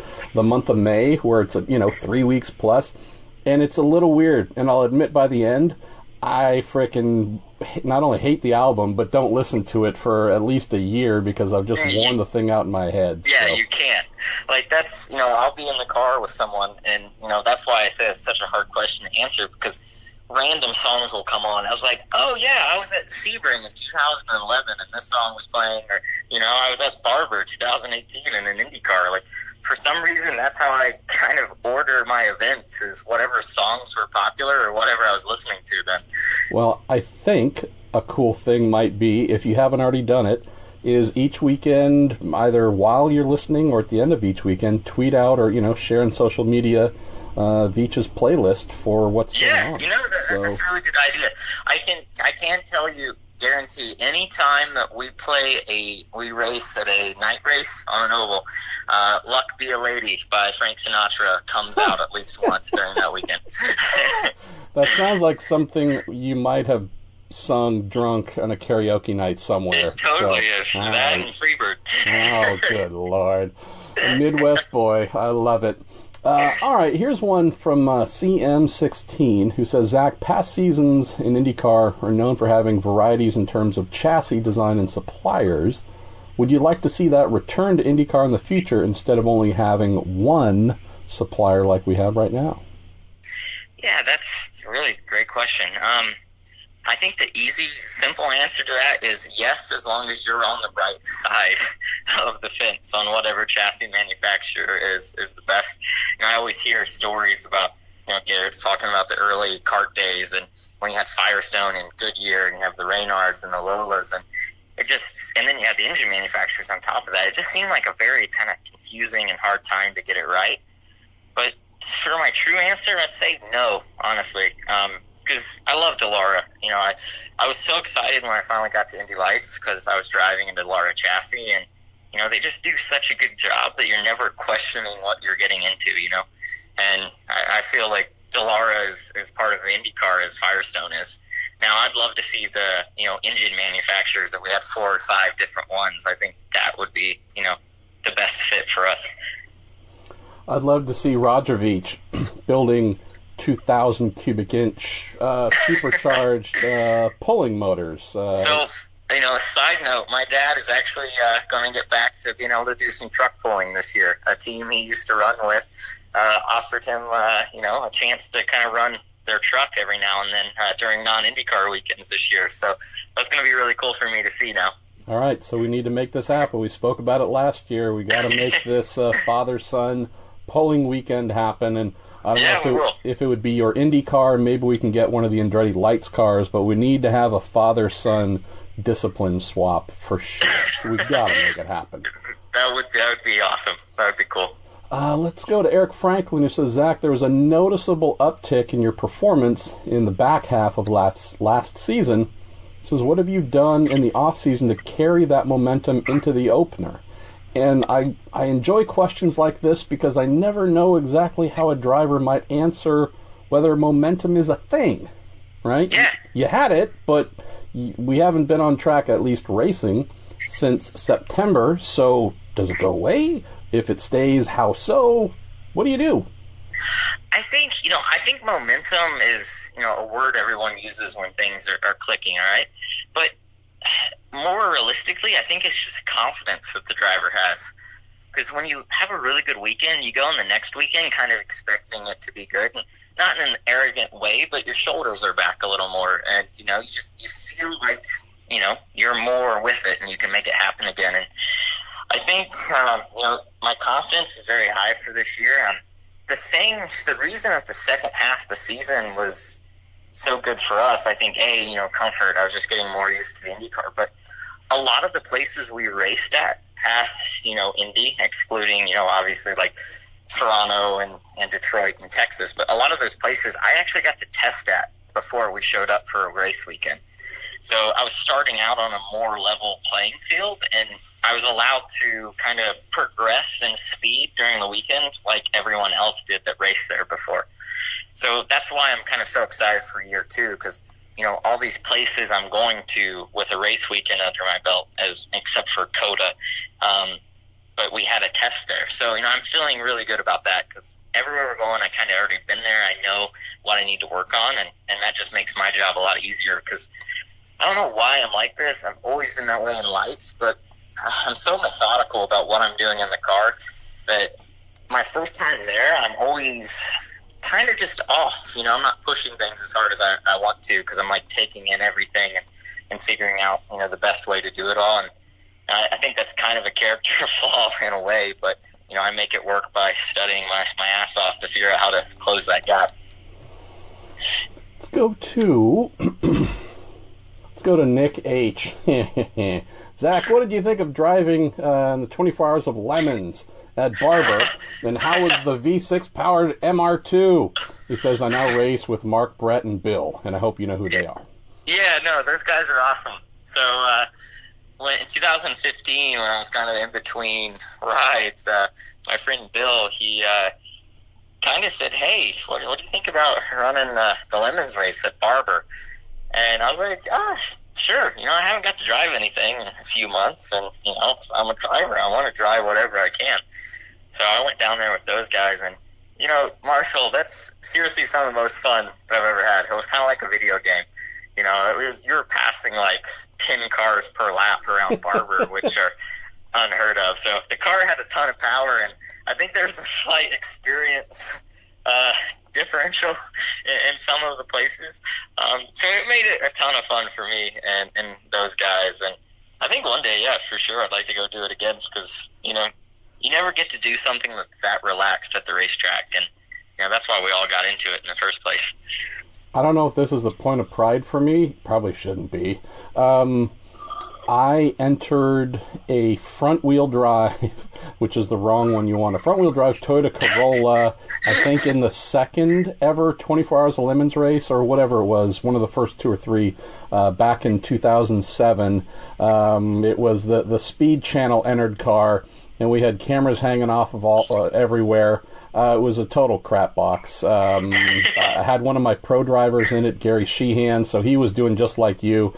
I mean, again, it's not a pro event, so when you throw a pro like you or Gary in, it is very warp speed like. But it was one of my final races as a quote entrant in any kind of racing event, and it was also fun that I believe that's the same year that I started heading over to France and covering the 24 Hours of Le Mans. So at least for me, covering the 24 Hours of Le Mans as a reporter and entering the 24 Hours of Lemons at home in the same year, yeah, again, that's probably the high embarrassment part of my autobiography, but there we go. Well, at least you had, you know, practice. You know, you knew what you're getting yourself into. Well, the funny thing is we just brought a modest trailer, but I brought all of my everything, radios, my pit cart, essentially everything I would take to go endurance racing. Yeah, that's not the way to do it. Yeah. Oh, we crapped out. The electronics gave us the middle finger about 4 hours in. The biggest thing that I thought was funny when I went to do the Lemons race was, you know, when you come in for a pit stop, and, you know, I was trying to do like double and triple like stints, and when they're refueling the car, it's just a cookie sheet underneath the back of the car to catch the excess fuel, and that's when they're like, oh, it's full, and then you take off again, and I'm like, you know, the time that I really had a bunch of fuel like spilling out of the back of the car, I didn't catch on fire, but I get to IndyCar and I catch on fire 3 times. So. Absolutely. Oh, Lord. All right, we're going to go to Kevin Kerner, who says, Zach, what's one of your favorite memories from your dad's tractor pulling days, and did you guys ever compete in the Astrodome? The Astrodome. I'm not sure. I'm sure my dad knows. You know, at the time that we were doing it, I was going really heavily with him between like 4 and about 10, and then I would just go to the big ones from 10 to 12. But I think this is actually kind of a sadder story. If you're the victim in this, I apologize if you're listening. But I remember one of the funniest stories was we had a T-shirt launcher that we made out of PVC pipe and basically had a paintball CO2 canister to it. God. And you could crank this thing up all the way, and you have a John Deere Gator because that's like your tugger for truck pulling. So we were, out in the middle of the track basically shooting T-shirts, and there was a super drunk guy. It wasn't a tall, grandstand. It was like maybe 5 or 6 steep steps up it. But this drunk guy without a shirt on, and he had just his arms up, and he's, screaming that he wanted a T-shirt.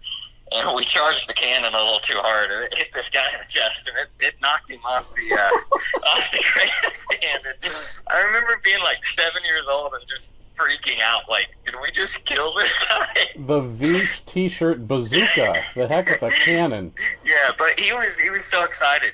Luckily, he wasn't hurt. He stood up, and he was just proud that he had a T-shirt, and I think all of his teeth still. So it was a cool time. But other than that, my dad would always have me clean the truck because, that's the one thing that a kid can't really mess up. And for me, the highlight was always fueling. They had a canister tank that you would pour the alcohol in. So Dad would let me hold the funnel when he poured the fuel in. The alcohol, when it got on your hands, it evaporated, and it was this really, cold feeling when it did. And as a kid, that was one of the coolest things. I think I've told this story before. In 1993, at the SCCA National Runoffs in Road, Atlanta, with the team that I was working with, many teams had, I think, in all forms of racing in North America, had been turned on to just rocket fuel equivalent gasoline from Elf, for example, and there were a few other. There were one or two other. Was that the gel stuff then? It wasn't gel, but it may as well have been. So we were on the Elf thing, and this is just for SCCA National Championships, running a Swift DB5 Sports 2000, and we had loaded 3 or 4 or 5 55-gallon drums into the truck, driven it from the Bay Area, across the country. And although they remained sealed the entire way, when we got there, we opened up the door. It was, I think, a 40-foot tow-along trailer. We opened up the door, and like that guy getting hit with the T-shirt cannon, it was just a punch to the head of fumes that you just crying, hoping you didn't just melt your eyeballs out of your head. And this stuff was worth, I can't even tell you how many extra horsepower. But it was just, if you were warming the engine up, you would have to look overhead and hope there were no flocks of birds flying over, because they'd all just drop. They'd be done. But it was crazy because that's the good stuff. Well, and as being, the bigger guy on the team, I would do the refueling just before we go out for a session. And it was one of those things where you had to be very careful of not just pouring it into the car, but not to drip any onto the concrete, because if you let it sit for any period of time, it would basically be powder within about 30 seconds. So I'm like, fuel that can effectively melt the asphalt beneath you. Yeah, that's safe for human beings. That's the stuff you want to be breathing in, That's no problems there. And then the final part, which was just classic racing stupidity. So we think, of course, we're the only ones who happened onto the Elf fuel thing. And, each barrel costs $1 trillion, but whatever. So we're hiding them and covering up with packing blankets the whole time so they can't be seen throughout the event. Really great. We ended up winning our class. Big deal. Yay. And so we pack up and go home, whatever, Monday morning like everyone else. We push out the empty Elf barrels, and with most of the paddock having already left, we see that, no, jackass, there must have been 50 or 75 Elf barrels. Everyone was using them. Everyone was doing the same thing. So, who told them? Yes, exactly. So, oh, Lord. Well, let's go to Travis Bender, who says, Zach, do you feel like having MP's sticker on your helmet at Sonoma hindered your performance, and do you resent him for this? So, for those who don't know, maybe you can set up how you made the epically bad bet or challenge that happened, and I don't know. I think I might be the one to blame for Sonoma. Well, I'll take him back. So the last time I was blessed with my presence on this glorious podcast, we were I can't even remember what we were talking about. We were talking about something, and I think it was your Marshall Pruett stickers at the time, and it come around somehow that you said something, and I was like, you know what? If you get that, you talked about your cat being in a basket, because we were talking about superheroes and how like you always wanted to be a superhero and you could fly around with your cat. And I think I made the bad decision of saying, you know what? If you get that on a sticker, I'll put it on my helmet for the Sonoma race. And I'm a man of my word. If I say it, it's going to happen. Sure enough, Marshall got the stickers made and showed up to Sonoma a little too eager with them. And, I'm looking at the helmet in my display case at my house, and the sticker is still there. So you've made the wall. But do I resent Marshall for that? And do I think it hindered my performance for the weekend? Absolutely. Yeah. I mean, you qualified 10th, which I guess, it's the Fast 12, but not the Fast 6. And you finished 14th, in the season finale. So I had some help, though, getting back there. You didn't send me off the track at the top of the hill and almost did the race completely. So no. I can't necessarily blame you 100%. Other people took part in that 14th place, but yeah, you take most of it. For all we know, it was other drivers who hated that sticker so much said, this doesn't belong in the race. We're going to knock this fool off the track right now. They saw it. It blinded them. They lost control. Absolutely. So, well, all right. At least an honest answer there. I appreciate that. All right. We're getting down to the last handful of questions here on this week's Week in IndyCar, presented to us by Cooper Tires and the Justice Brothers. This comes in from Gary Petrie, who says, for Zach from Liam, who's 7 years old and a huge fan of yours. Do you play Minecraft or Fortnite or car racing, things like Gran Turismo? Yeah, that's a great question. Honestly, thanks to my friend Felix Rosenquist, he came over here in January, and he kept sending me all these pictures of this cool gaming computer he was building. And, he showed me how powerful it was and all the monitors, and I was like, man, that's really cool, but I'm not going to buy something like that. And 4 days go by, and an Amazon package shows up to my house for like one of the best gaming laptops you can get. So I got sucked into this because of Felix. So I've actually been gaming more in the last probably month than I've had in the past 3 years. So racing games as much as I can. I really like the dirt games because it's separated enough from actual driving where, you can do it and not like care too much. It's fun just, running a car through the dirt, like hanging it out through the trees. And then we've been playing Sea of Thieves. It's like a pirate game. I'm sure anyone under the age of 12 knows exactly what it is. So you just run around looking for buried treasure, man. So that's how we've been spending some of our time. So 2 questions. Do we know if Felix has a girlfriend? Because it sounds like he might not with all this free time for gaming. No, he does. That's the funny thing. We're both, pretty much wifed up, and luckily they're cool with us spending 90% of our days on video games. Amazing women. And you said a big gaming laptop. Did you go Alienware or what? I looked at the Alienware, but I went with Republic of Gamers.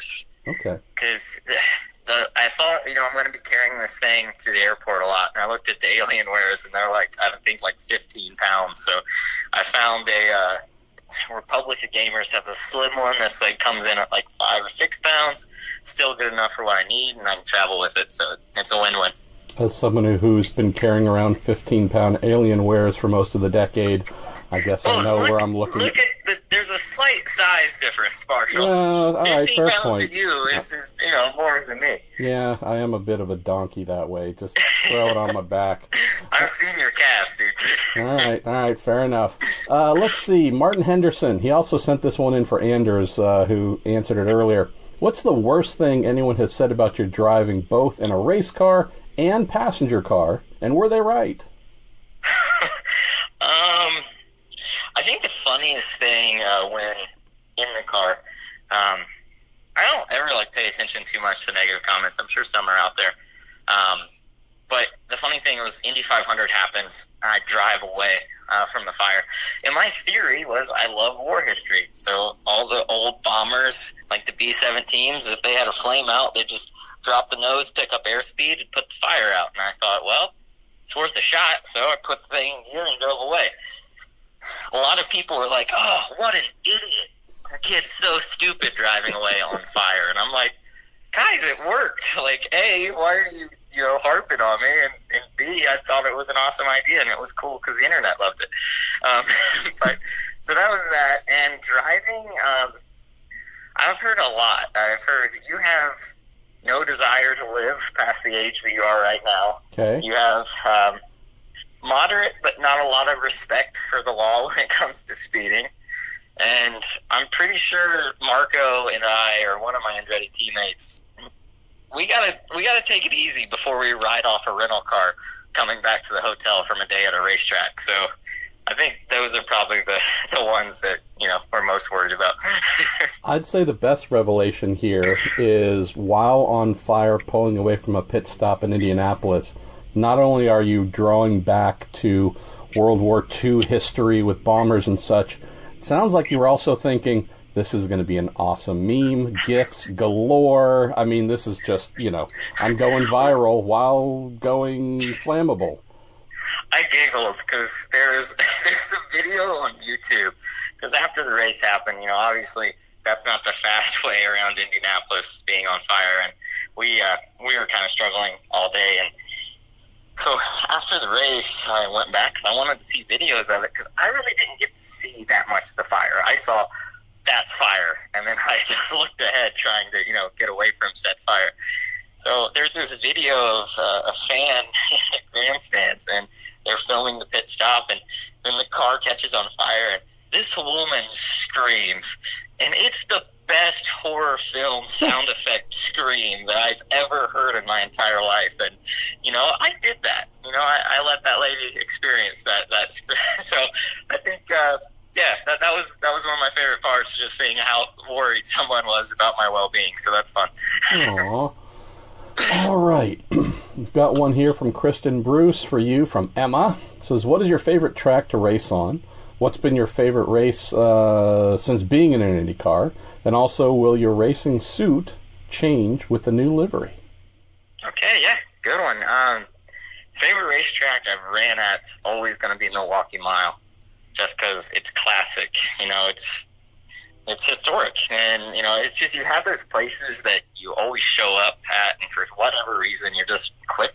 You can feel the history there too. There's some tracks that might have been around forever, but don't necessarily have that legend standing in the shadows type feel. For me, at least, Milwaukee was always that sensation of, ooh, you can feel time here. Exactly. The two places that give me that. I mean, you got to respect the classic road courses, Road America, the Glen. But the two places I always went to, and I was like, you know what, we're getting to do something really special today, is obviously the Indy 500 and Milwaukee Mile. So to me, that was always my favorite place to race at. But where we go today is actually Texas Motor Speedway, because it's just out of control. Like when you come down the pit lane after finishing like a qual run at Texas or finishing the race, you're like, whew, okay, don't have to do that for another year. Like what I mean? Like, it's such an intense situation. It's an intense, night that everyone's so close together and you're going so fast that it feels like you're doing something spectacular. And for that reason, it's one of my favorite places we go to. And the suit, I think some of you might have seen it on my Instagram or Twitter.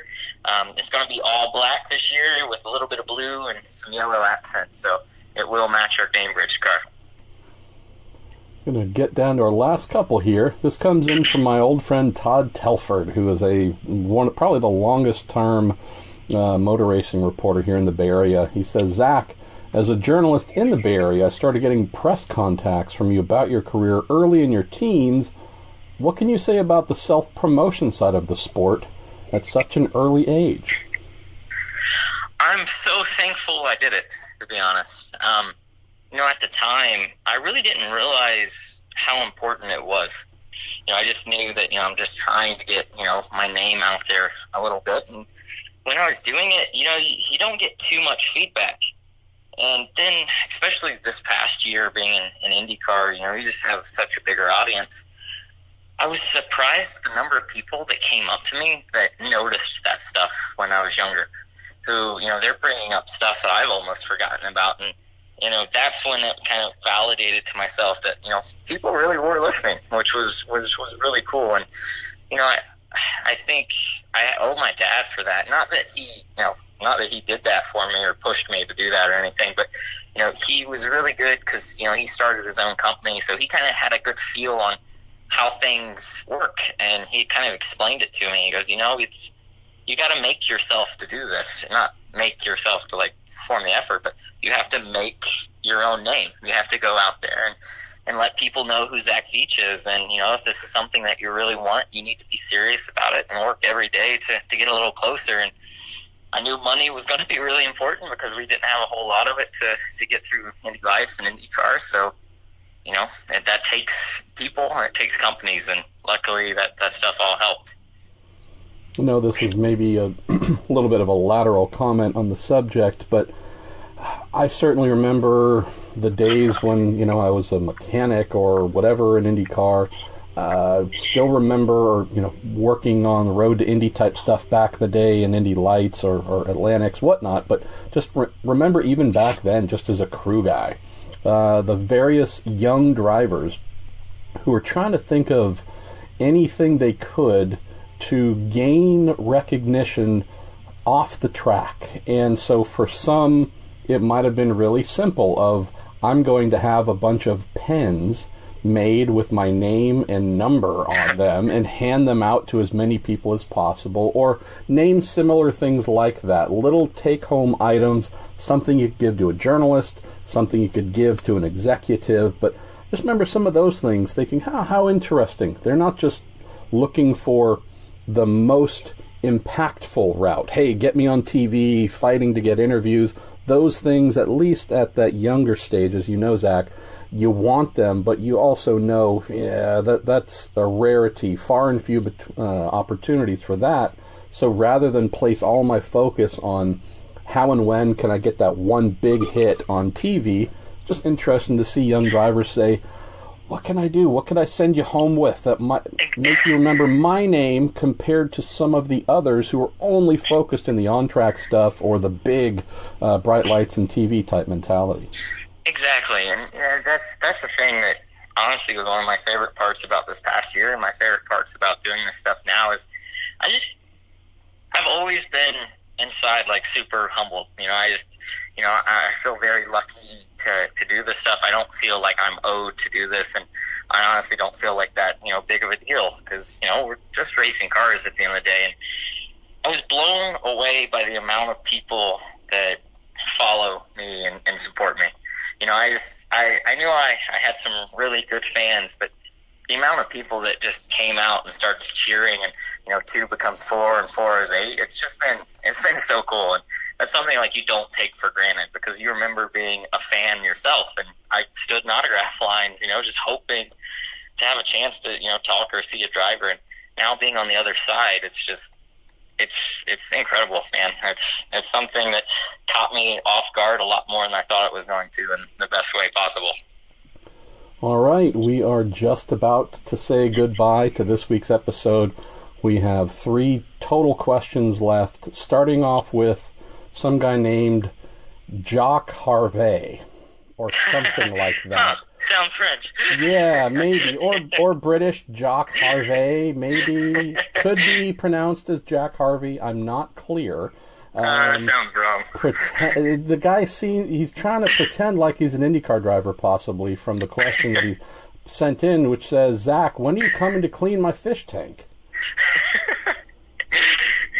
I love how you said he's trying to be an IndyCar with that line, a driver with that line, because that's the thing. Anytime there's an opportunity or something another driver's doing, if you don't comment on it in the best way possible, it's a missed opportunity.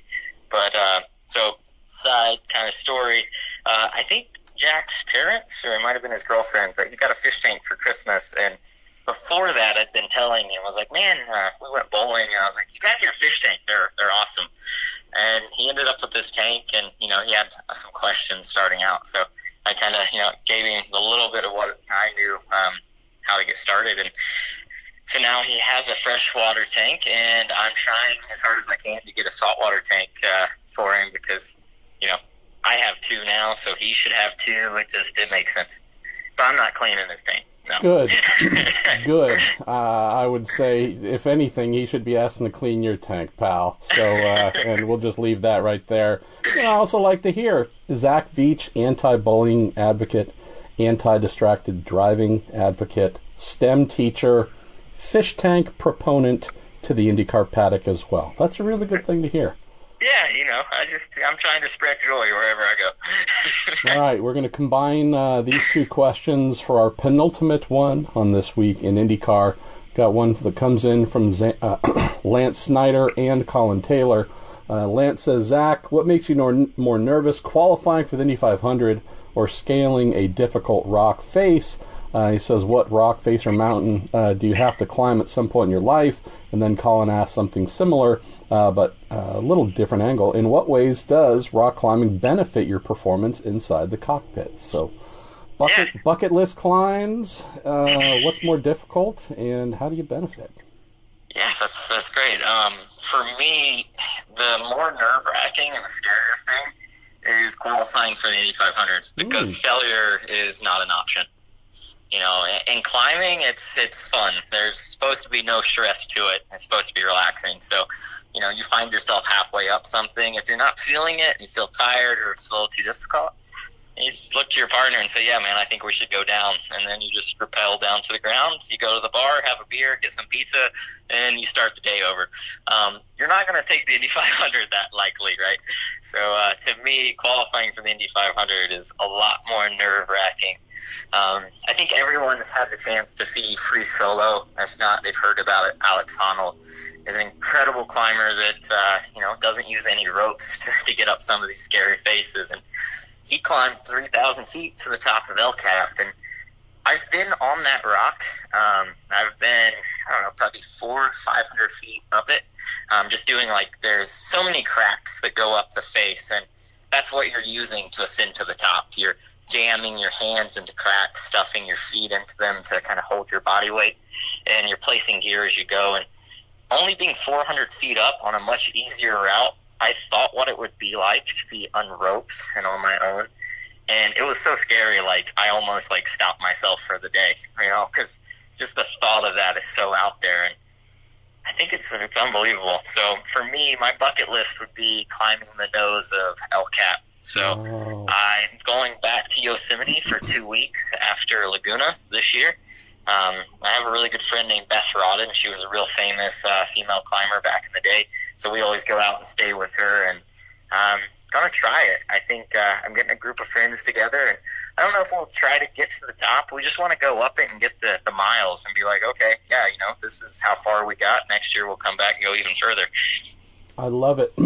I'll also mention here, just from a pet peeve standpoint, how much I appreciate you saying "for me" instead of what has just polluted conversation for the last year or two of folks saying "me personally," which is the same thing. You're saying the same exact thing twice. It's like saying me, or personally. It's the same damn thing. So I appreciate you just saying me, because so many people... I appreciate you, finding it okay. I was doing some stuff on IndyCar radio, and I say certain things weird. I know I do. I come from Southern Ohio. It's kind of a farm town. We just talk funny sometimes. So I always say especially instead of especially. And I think I drove someone nuts on IndyCar radio because I kept saying especially. I'm working hard to fix certain things, how I say it, but yeah, I appreciate that. Look, I was raised by a man from Marianna, Arkansas, in the Bay Area, so you want to talk about confusion. I don't know. I'm not sure how I word talk me good. But anyways, hashtag me personally. I appreciate your non-redundancy there. All right, we have reached our final question. I moved it to the bottom of the list because I thought this would be a perfect close to the episode. This comes in from Jordan Darwin. We need a strong answer here. Zach, have you set a maximum acceptable time limit on your vehicular fires with your Andretti Autosport crew for 2019? So we need to know, if you told the guys, I'm good with fires, but no more than 3 seconds, Have you said no fires? Which, don't say that. That'd be no fun. Just curious if you've kind of given, just like you have expectations and goals set for the season, what have you given your guys for how long you're okay with being on fire? Let's go with 1 second. One, because I feel like that's cool enough to get the shot, for you photographers. And it shouldn't slow my guys down too much trying to put it out. So if we can have 1 second of fire, you guys get the cool photo, I become an internet meme again, the crew does a great job, and hopefully we go on to win the race. Provided it doesn't slow down your performance or impact your finishing result, would you be disappointed if you ended the season with 0 fires? You've kind of become our guy, right? I mean, when we think of entertaining flames, it's you and then no one else. So I'm just curious, do you want to be the guy who says at least once a year, give me one, as long as it doesn't hurt my finishing result, or where are you at on this? Well, that needs to be a poll. What the fans want? Do the fans want more fire? If so, we'll pull out some more fire.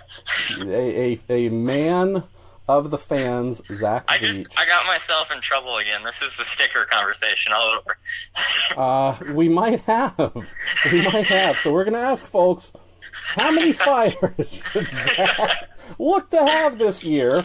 What did you have, 2 last year? 3? 3, yes. Oh my God. Okay, we can at least give a guideline that says no more than 3. We don't want to exceed that number. Maybe a little bit of a guideline, but tell us how many fires should Zach have this year, just for your pure entertainment, provided no one gets hurt and it doesn't impact his finishing result. Zach, thanks, man. You're always such a blast, and you're always so giving to IndyCar fans. So thanks for making some time as we get ready for our brand new season to kick off. Yeah, man, thank you so much for having me.